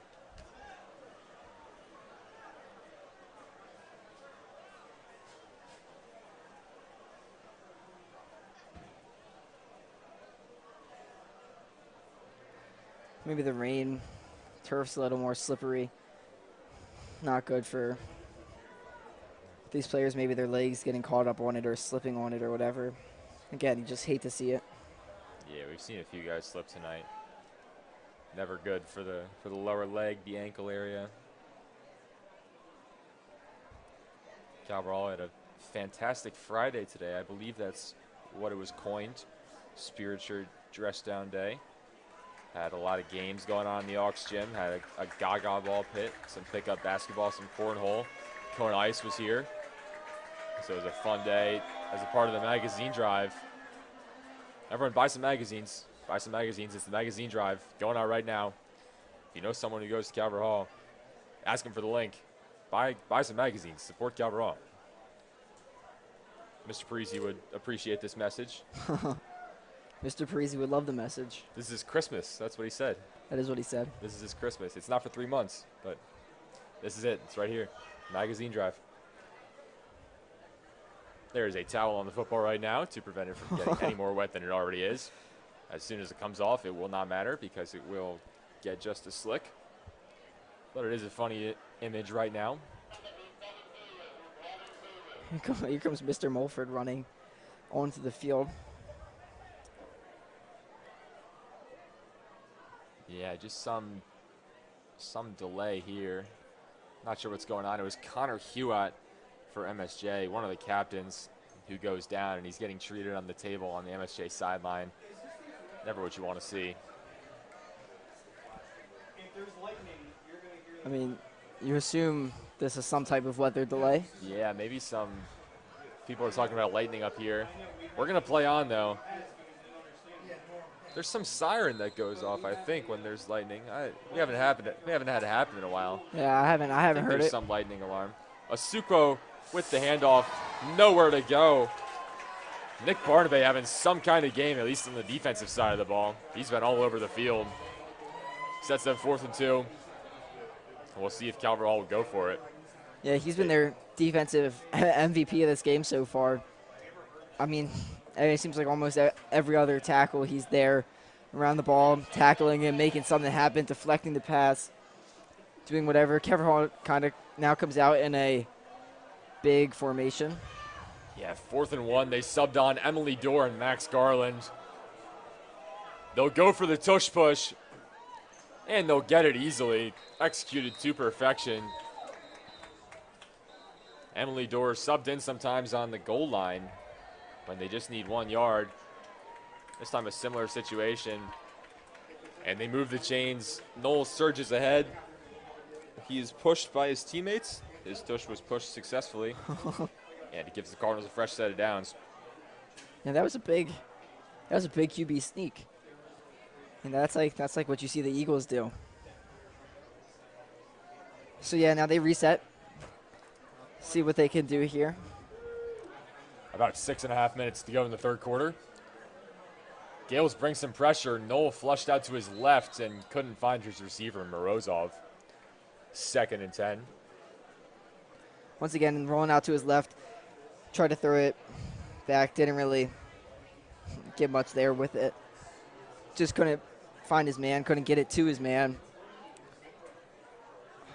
We've seen that happen a couple times today. Again, the best pass really that we've seen was that long one to Taggart. Other than that, it's been just a couple screens, quick passes, and good runs from both offenses. Refs drying off the ball here, and now they will spot it. 2nd and 10 after the incompletion. 6:21 to go in the third quarter. Calvert leads 27-0. Noel takes the snap and gives to Asuquo up the middle, and he has stood up. Maybe gained 1, and then there's some activity down the field. Flag thrown after the play. I think they'll get JT Taggart. It was an interaction between Taggart and Kennard Mahomes from MSJ, and when I looked over, there was a flag being thrown, and Mahomes was on the ground. So just by reasoning and logic, we can assume where this is going to go. Taggart's already come off the field. St. Joe brought a blitz there. Barnaby off the right edge. So someone on the cover line had to pick him up. That just leaves less linemen to block. And then play really was not going anywhere.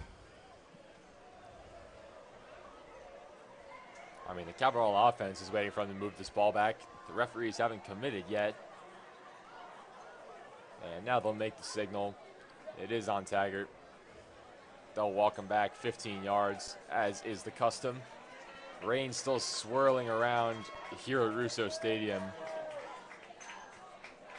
Again, Peter Kelly, Owen Cox, Caleb Stein, your crew tonight. The fans have stayed. This is not fun weather at all, but both teams' fans have stayed, even in this game that is not very close. Yeah, I mean, MSJ has a lot of fans over there in their section. Good turnout for a game under the rain, even though it is a big divisional Friday night match. Everybody loves to watch Friday Night Lights. Yeah, especially in conference play. MSJ sits 1-1, Calverall 0-1. MSJ's 5th, Calverall 6th in the conference, but that looks to be ready to change as Calverall in command of this game. Knoll drops back on 3rd and a mile. Pass incomplete. Looking for the target, Marcus Knoll. And so it brings up 4th and forever. The official ruling is 24. I might even think it'll be a little longer than that. But Taggart will have to punt here. I thought that was a good pass there by Knoll. Even though it fell incomplete, I feel like he put it only where the receiver would even have a chance to get it. I mean, he didn't, but I like to see the effort. 6 minutes left in the third here. Taggart's just going to punt it to the rainy sky.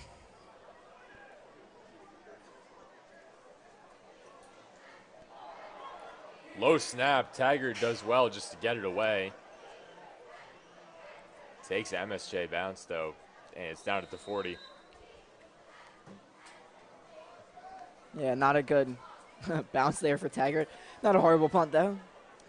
Still keeping St. Joe on their side of the 50.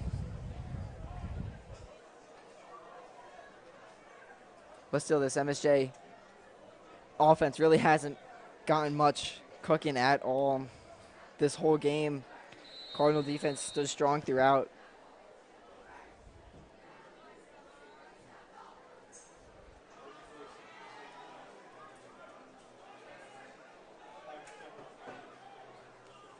First and 10. Looks like Over halfway through this third quarter. Flags thrown, all kinds of flags thrown. MSJ coach has his hands on his head. Something didn't go as planned there. Well, first off, I think they were in the Wildcat as well. I'm pretty sure. I don't see Rains out there.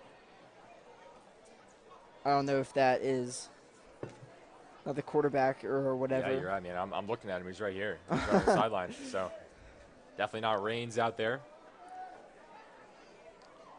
We've also seen this year, they've ran Peyton Youngbar as a quarterback sometimes. I don't really know what happened there. I don't know if Rains was hurt or if he's the backup. I'm not really sure. But Youngbar does have some passing stats. We are in the Wildcat, though. Angelo Ross. Ball came out. There's a big rugby scrum at the 40. Max Ohamwo gesturing the Calverall Cardinals' way. Ref says third down. Well, I mean, clearly MSJ thinks they need to make a change, which I agree with. And it's just interesting to see them go Wildcat. Yeah, it's either they're inspired to make a change because Rains hasn't played well, which is true. Yeah. Or B, Rains is just getting hit so much that maybe it's just necessity. Maybe he's hurt and he just needs to catch his breath or something. I mean, I don't know if this is. I mean, I don't know if Ross can throw it or not. I don't know what's going on. They've got a lineman out wide. It's Ross ahead again on 3rd and 9. They had Thomas Brandel, number 50, the defensive tackle, out wide with 3 wide receivers. I don't know if he was going to run her out there or what.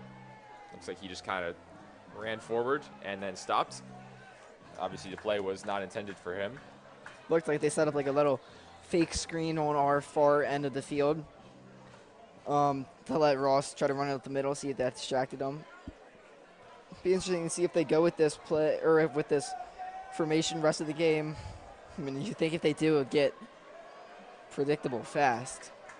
4th and 3. Angelo Ross has been able to pick up a few nice chunks. And he bursts across the 50. It's another chunk, and it's a first down for MSJ. First one they've had in a while. Angelo Ross has got to be winded, man. I mean, he's returning kicks. He's playing both sides of the ball. He's probably their best player, so it's understandable. Committed to Eastern Carolina. I mean, if it ain't broke, don't fix it. I mean, yeah. I mean, exactly it's working. Right. They're getting yards like they really haven't been able to do. I'm sure he is very tired, though. You could just see it. Kind of trying to propel himself. There they go. Is it East Carolina or Eastern Carolina? I'm not sure. You know? Seems like something Caleb would know. East Carolina or Eastern Carolina? East. East Carolina. Caleb has spoken. Well, here we go. Rain's back out there. Yeah, I mean, if it ain't broke, don't fix it. But it wasn't broken. They decided to fix it. So we'll see how this works out. Rain's immediately looking to throw, and immediately he's flushed out of the pocket. Floats one just out of bounds, well over the head of the 5'8" Corday Bethel. Yeah, once again, I thought Barnaby, whatever, I thought he was open. Sorry if I mispronounced that last name, but I thought he was open in the middle of the field. I just don't think that they're really looking at him much. I don't think Raines is really giving him a chance on the offensive side of the ball. We've seen what he can do on the defensive side of the ball. I would try and get him the ball a little more. Corday Bethel and Angelo Ross are this team's 2 leading wide receivers. Luke Pappas is comfortably in the 3rd spot, and then Peyton Youngbar is the 4th. No other receiver has over 72 yards. So those are the 4 guys. This time it's a give to the back. Caleb Davis, they're pushing the pile. Finally brought down, but got a well-deserved 8 out of that run. Just some hard running. Looked like Marshawn Lynch, Eddie Lacy out there just using his power to get downfield, keep the pile going. Sure, his O-line is also happy that they could get eight yards out of that. They'll go right back to him. Out near the 40, he won't get the first down here. And we'll see if they'll go for it on 4th down again. 3 minutes to go in the 3rd quarter. Calverall leading 27-0. Scored all 27 in the first half. If I was them, I'd go back to the Wildcat here. Well, you're not them. Yeah, I'm not. Evidently, because they will stick with Raines. They pitch it to the Corday Bethel. I was going to say the running back, but I don't know if you can call him a running back. I don't know if you can call him anything. He's played everywhere. But he picked up the first down. Good job by him. Gave him, man, he's a small player. Gave him a little stiff arm just to get those extra half a yard to get that first down. I do like the call of the pitch to the outside. I thought it was going to be a run up the middle when they came out of that formation. I'm sure Kevin Hall did as well. So not misdirection, but trying to anticipate what they would be anticipating. And now you see absolutely just sheets of rain flowing onto the field. Conditions getting even worse. And they will continue to throw. Fired to the sideline, incomplete. He was looking for Peyton Youngbar. Corday Bethel, he runs a 4.5 40. That's elite speed. He benches 245, and he weighs just 165. I'm not a big gym guy, but I have to think that's pretty impressive. I think so too, Peter. I think so too. Looks like the MSJ coaching staff isn't that happy with Raines there. Just haven't been able to do anything through the air. Do they have any completions? Do they have any completions? I think they have one completion. I think That Luke sounds Pappas fair. caught a pass in this game. Sounds fair. It's not many. It's not many. No, not many. And off to Bethel goes nowhere. Xavion Crummett on the tackle with Cruz Fleet, as well as Tino Derry. 3rd and 12. So here, you have to pass it. I mean, Yes. you don't have to, but that you should. Okay, good analysis. Yes, yes. So I just don't know how. Just watching them, I don't know who they should throw it to. I don't know what play call they should do. Maybe you add in an extra tight end, have protection, give your receivers more time to get open. Well, we'll see what they go with here. And a flag is thrown. The play was over before it started. Offsides on the defense. And so now it maybe changes things. You maybe not intended to throw it anymore. Definitely does change things going from 3rd and 12, 3rd and 5. Much more manageable.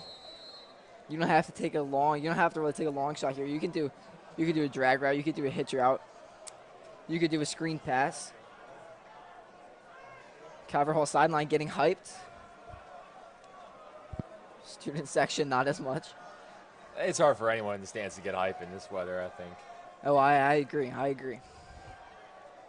3rd and 7. We're under a minute to go in the 3rd quarter. Raines will drop back. His receivers had some separation. He tried to get Angelo Ross on the comeback. And they'll say he caught it, but he now is grabbing his knee. Again, just this slippery turf. You hate to see it. He's grabbing his left knee. That was a great catch. Good body control for him. You can tell. I mean, he's winded. He's been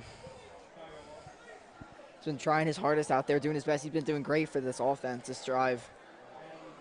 Yeah, hopefully it's just a cramp. They seem to just be stretching him out. Yeah. Really good awareness, too, to see his quarterback in trouble. Just give him an option. Coming back, deviating from his route. Yeah.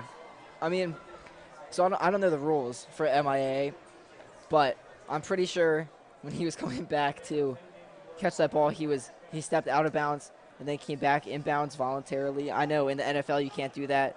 Maybe he just slipped and went out there, but I mean, it was a great catch, but to my eyes looked like definitely could have called a penalty on that as he went out of bounds and then came back inbounds. Yeah, I barely know the NFL rules on that. So credit to you. I haven't the foggiest idea what the MIAA rules are. This time the handoff is to Malik Moore, the first time he's gotten the ball tonight. Malik Moore, 5'11", 195 running back. Certainly got some size. He's this team's leading rusher.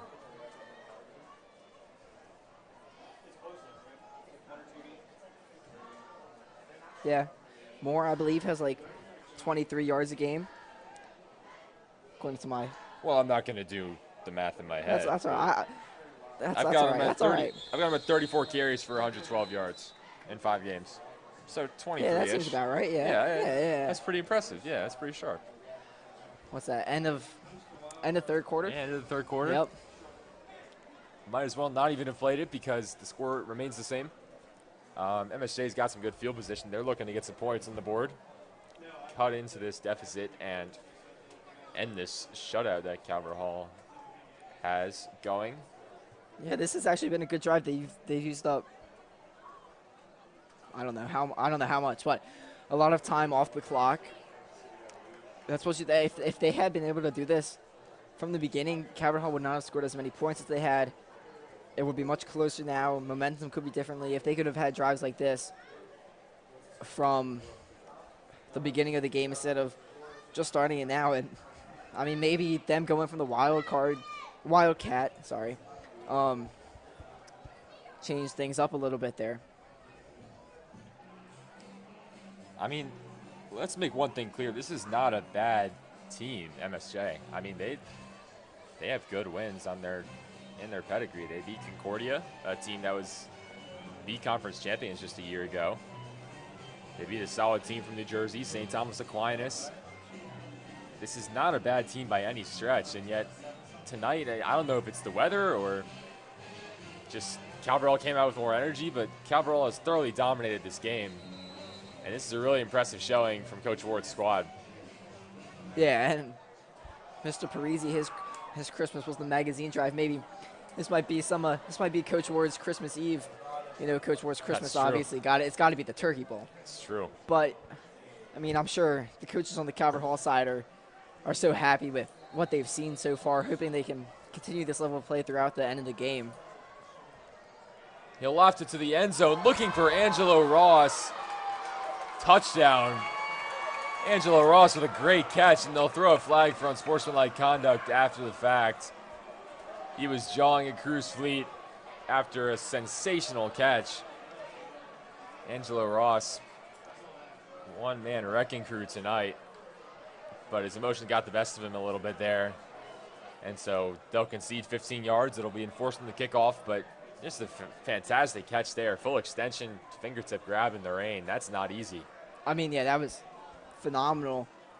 Reigns with a perfectly placed ball. I thought that when it came off his hand, it was good coverage. I thought it could have been picked, but the ball was set perfectly in front of the receiver where only he could make the catch, and he laid out. I mean, he was basically parallel to the ground when he caught that ball, especially in weather like this. That might be the best play we've seen all day. It's certainly the best play we've seen from MSJ all day. Angelo Ross, a big help on that drive to get the Gales on the board finally. 27-6, and it will not be 27-7 because they will fake it. They just lob it up, and that went absolutely nowhere.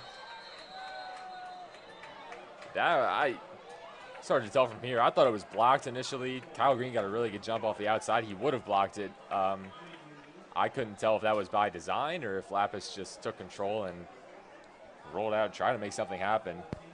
But it stays 27-6 after whatever that was. Yeah, I mean, Pappas was not happy at all with what happened there. Came off the field, chucked his helmet.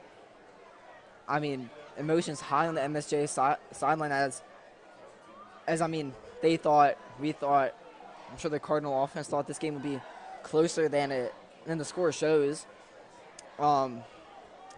Even with Ross on his touchdown, that excessive celebration penalty, kind of MSJ is just a little, they're happy to score and kind of letting their emotions out, especially late into this game.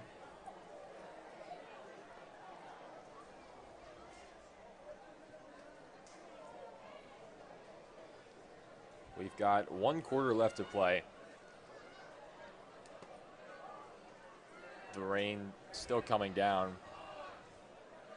Well, you know, I assume it's coming down. My phone says rain starting in 15 minutes, but I'm pretty sure this is rain, right? I mean, we're not standing in it, so I don't know if we're not getting wet or anything, but I'm pretty confident that it's raining. I mean, I would hope so. I would hope it's raining too. It's kind of like a cop-out for a lot of these performances. I think you can just blame everything on the rain, I think.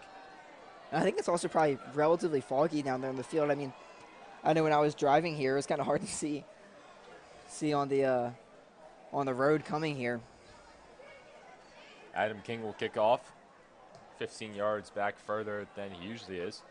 Kick goes to Kyle Green. They wanted to get that ball as far away from Hewitt as possible. Green out across the 50. Off to the races. Kyle Green will run back this kick. There are 2 flags behind the play. For the moment, it's a 70-yard kick return, but the refs will talk this one over. And the Cardinal offense is setting up. Yeah. Back where the kick was fielded. Good return, but, I mean, I could be wrong, but almost always penalties on kick returns are on the returning team. I'd be really surprised if this did not come back. Yeah, I wonder if Kyle Green knew, too, because there wasn't a lot of celebration going on in the end zone after he scored. Heck of a play by Green, too. Yeah. Cutting it back the other way, working back to that right side of the field. There was no one in front of him. He just outran everyone else. But so I'd like to send a shout out to Jim Sandusky, Cardinal alumni out in Nebraska, if he's listening. You think he can do? He's Jerry's brother. Jim Sandusky out in Nebraska, alumni of Calvert Hall. Shout out. all right. Yep. That might be the best thing I did tonight. All right, so I think there's a pretty decent chance you guys heard that. He was pretty close to my microphone, but we want to shout out Jim Sandusky in Nebraska, Calvert Hall alumni. Jim, if you're watching, thank you for watching. We love having you watching us, watching the Calvert Hall football team. Yeah, just shout out to Jim Sandusky out in Nebraska, Calvert Hall alumni. Big shout out to anybody out there. Yeah, who's shout out to watching any us. alumni Yeah, watching. why There we not? go, Any wherever alums. you are. Way to make that into something. Shout out all of you. Shout out everyone watching. Shout out you. Shout out you too, Peter. Shout out everyone up here. Shout out Caleb Stein on camera. That quick pass was absolutely blown up. Cam Brooks with the hit. I'd like to shout out the St. Joe defense on that play. Yeah, I would like to shout out them as well. That was impressive. Yeah, just read it right off the bat. 3rd and 5. I mean, it's possible. MSJ's down 21. That's 3 touchdowns. It's true. Stop him here. Definitely is possible. 3rd and 5. 10.5 minutes to go in this one. Morozov's got one-on-one coverage. Handoff up the middle. Fumble. Azariah Holmes. First down. The ball did come out at the end. They'll give the first down, though. They'll say his knee was down.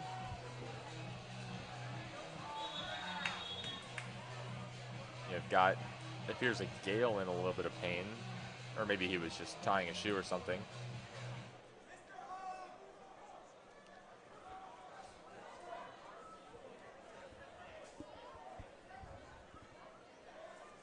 Hopefully he's all right. Maybe he just got the wind knocked out of him.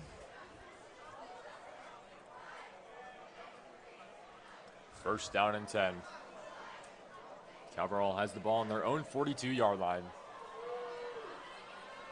Nabwife goes in motion.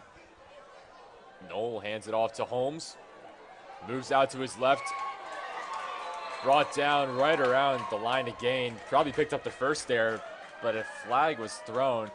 And I might add, it absolutely fired in. The referee on this near sideline put some oomph in that one.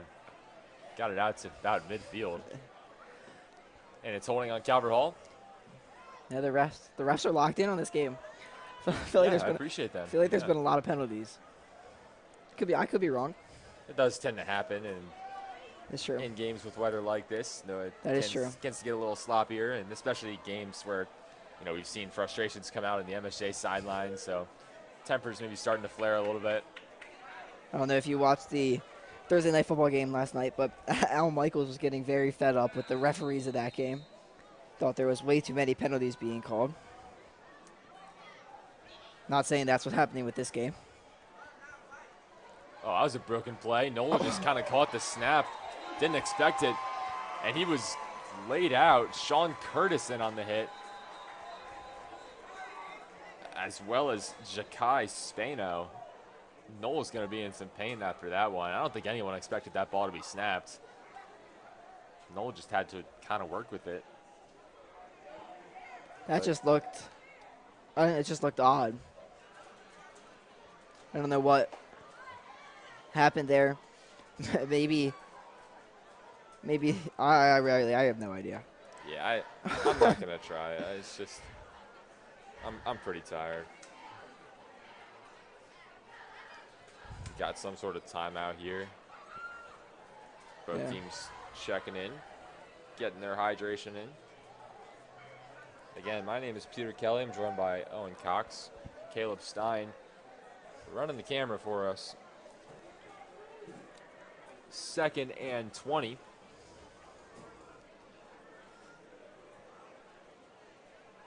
certainly not ideal. Oliver Knowles had this entire game. It's been kind of an ongoing competition. Coach Ward's still trying to feel it out between Mekhi Brown and Oliver Knoll, but he might have his answer after tonight. This offense has moved so fluidly. Low pass, but it's somehow corralled by Misha Morozov. I mean, MSJ defense doesn't think so. I'm not going to lie. I did not think he caught that. It's hard to tell from here. I think he had it initially when he went down, but he might have Yeah. lost it. It's something that we couldn't see. Yeah, Knowles played well this game. That's not anything too spectacular, but they haven't needed him to.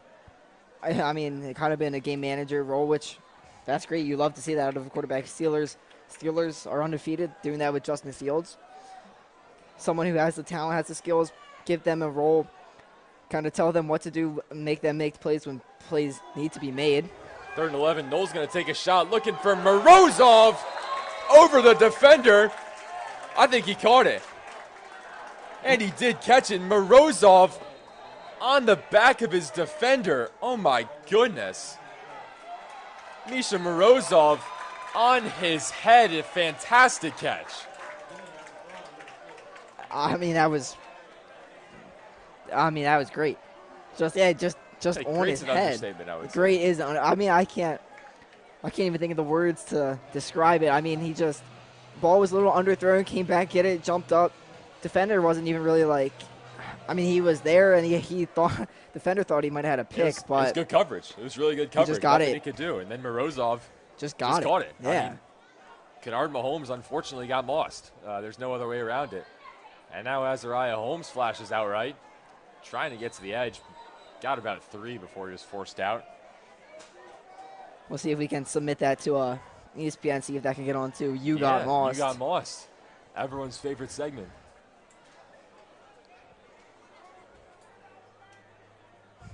So 8 minutes left here.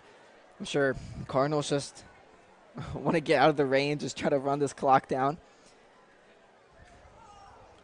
Of course, going out of bounds doesn't help you with that. So Does not. I mean, I've liked what I see out of Knoll, especially him being a sophomore, being pretty young. I think he probably got to start in the next game. Also, just for developmental purposes, even if there's a little growing pains this year, maybe he can make that jump next year, and then even in his senior year, it'd be great. yeah, if Nolan and Brown are playing pretty much the exact same, which is kind of what it's been this year, you're going to want to favor Noel a little bit because, you know, you get him for 2 more years after this. But, of course, you do want to get Mekhi Brown his opportunities. He's a senior. He's earned that right. He's been here all 4 years. He deserves to start. So he should get some snaps. But, yeah, I mean, Cowboys got to bye next week. Then they have McDonough. Oliver Knoll probably should be the starter. This time he rolls out left, fires it incomplete. He looked for Jameer Wallace. And it brings up 4th and 8. Ball in the 30-yard line. Decision here, not as high pressure as some of the ones early in the game. Get another time. Knoll rolled out to his left. Wallace.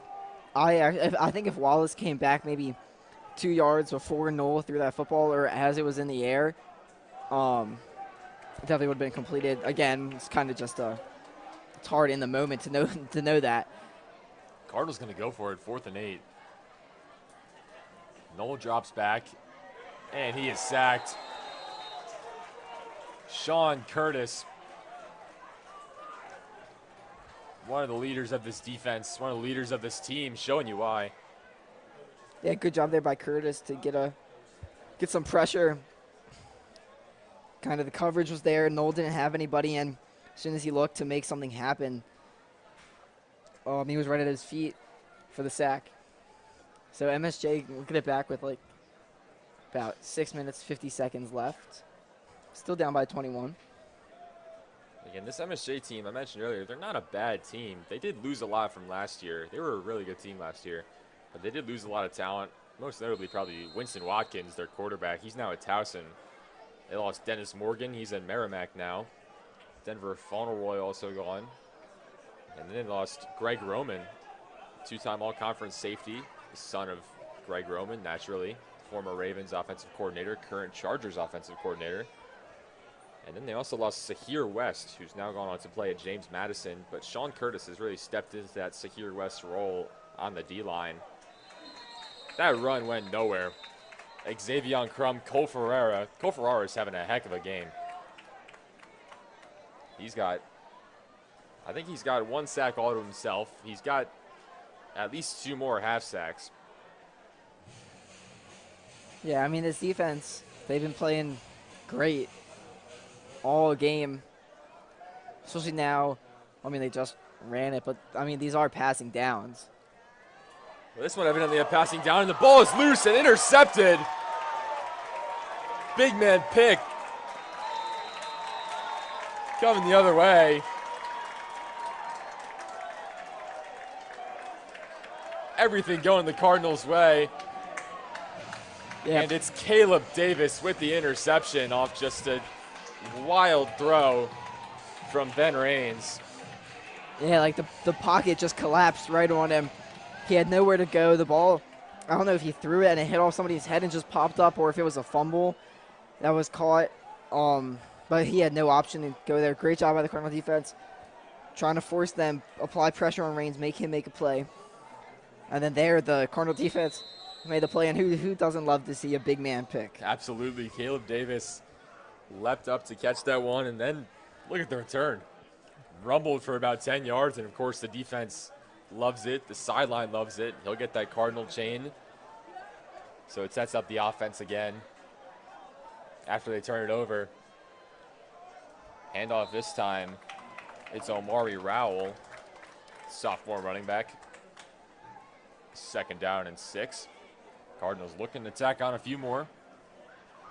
The current lead is 21.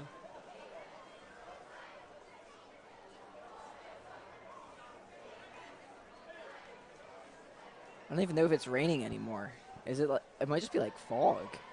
That's what I've been thinking this whole time. You know, it's so hard to tell like the lights, but I know. I wonder if this has been fog the entire time. And I feel like that's unlikely. People have their umbrellas up. Like That is I don't true. know. It's so hard to tell.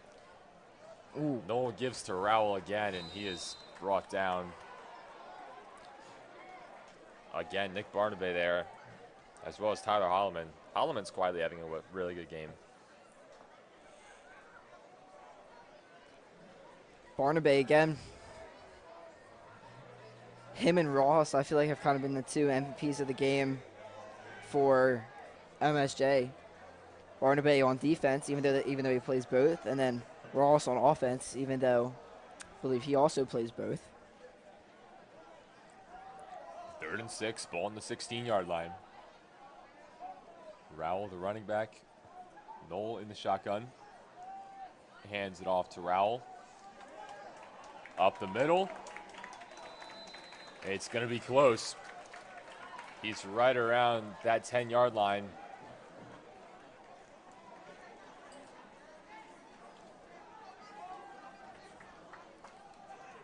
And they will give it to him. Setting up 1st and goal. Cardinals can wind this clock down as long as they want. 4.5 minutes to go now, but that's going to trickle down in a hurry.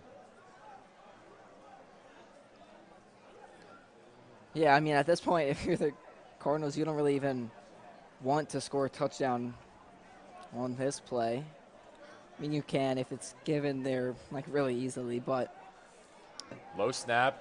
Play action, looking for Taggart. Tried to get the one-handed grab. It would have been sensational. Kennard Mahomes has been at the center of a lot of, I don't even know what you would call it, a lot of scuffles tonight. He must be very opinionated. Must be saying some things that Calverall doesn't like. Yeah, I feel like a lot of them. Taggart's also been around a little bit. Some of the chippy moments of this game. Kind of surprised the Cardinals would throw it there, but get some experience, get some points for a conference game.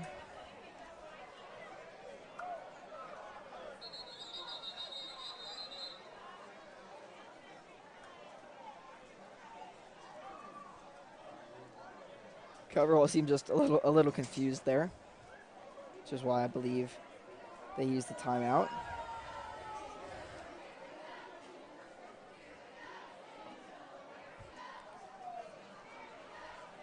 MSJ cheerleaders still in the game.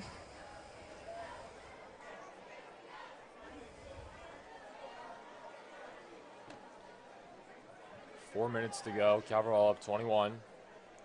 Trying to tack on some more.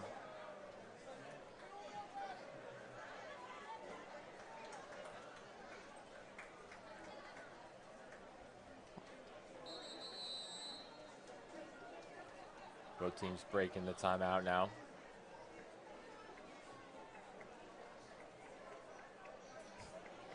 Got the towel on the ball again. So it must be raining. It's got to be. I mean, the ball's wet. They're drying it off. Hand off to Ace Holmes. Moves to his right, down at the 5.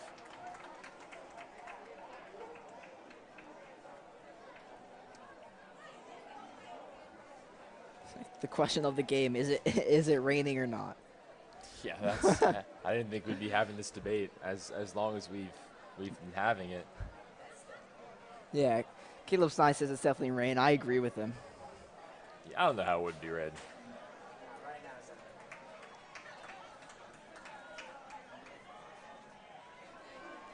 Noel rolls to his right and fires it to nobody. Gales want a flag for intentional grounding. I mean, there was no one in the area, so that really could be a reasonable call here. Yeah, I mean, he just had to throw it away. No point of taking a sack. I could see grounding being called. I could see it not being called.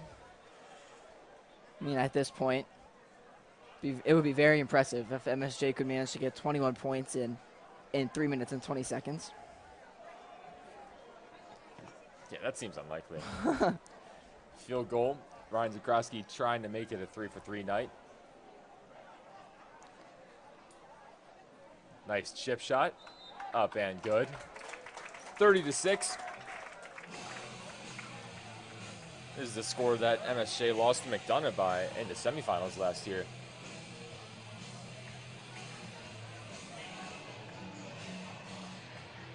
I mean, in the MIA, the question is who's going to be able to beat Spalding. I don't know if it's. I don't know if anybody can. It's probably McDonough who's the biggest threat to them, and they unfortunately lost their quarterback Palazzo for that game, and they just got blown out. I mean, McDonough probably had the best chance. Obviously, that didn't work out, and they blew right past Calvert Hall. Obviously, they blew past Gilman tonight. I mean, who's left? I mean, Concordia hung with them last year, but that's a really different team. They lost a lot of talent. But they usually put up a good fight against these teams. MSJ, they've got them November 2nd. That's both teams' last game of the year. That's at MSJ. I mean, maybe Loyola could make something happen. They play them close. Bethel on the return. And he's wrestled down by Crum. Savion Crum with a huge tackle on special teams. And with 3:08 to go, this MSJ offense will come back onto the field. Flag thrown. Who knows who it's on? Yeah, I think Crum's hit was legal. It seems like he was in bounds. Maybe a little bit over the top, but that's not a flag. I think it might have been something after the play, some words being exchanged. It does go on Calvert Hall. Yeah, some extracurriculars when it wasn't necessary.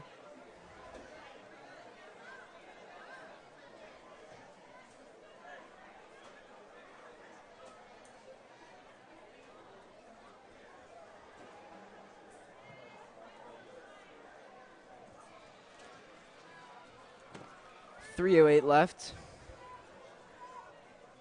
MSJ at this point kind of hoping just maybe you score, boost your morale, get some practice with some plays you've been working on, see if you can get better prepared for whoever they have next week. Yeah, next week they got McDonough. So McDonough coming off a win versus St. Mary's tonight. They'll move to 2-1 in conference. MSJ, if the score holds, they'll drop to 1-2. This time it's Peyton Youngbar in the game at quarterback. runs the bootleg and tried to stiff arm, but ended up kind of getting just forced out of bounds. Stiff arm kind of backfired. And 2nd and 8. Yeah, I mean, you're down 24 with 3 minutes left. I like them bringing in a new quarterback, getting new looks, let him get some minutes in the game, see if he can provide a spark that Reigns sadly could not bring them this game.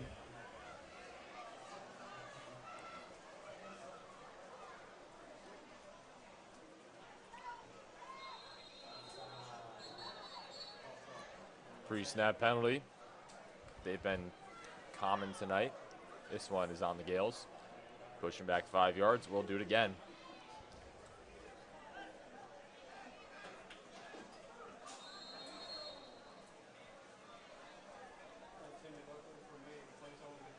I'm sure both teams are excited to get out of the rain, maybe go home, get a nice warm shower.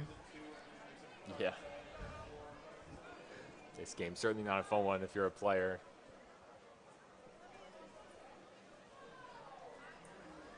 This time Youngbar rolls to his right. He fires to a sliding receiver, Luke Pappas. And they'll say he caught it, and they'll say it's a first down. Yeah, good pass and catch. Rolled out to his right, found his man. Keep him close to the sideline, but keep him in bounds. Good sliding catch there to stay in bounds. Minute and a half left. 1st and 10 on the 40. 30-6 Calvert Hall. Youngbar scrambles right away. He's got a lot of room. Very awkward slide there. Don't know if he slipped or if he just wasn't ready to slide that early. Yeah, I think he just slipped. Because it did not look like a slide, like it was on purpose. Yeah, certainly not the most comfortable way to go down. 2nd and 4.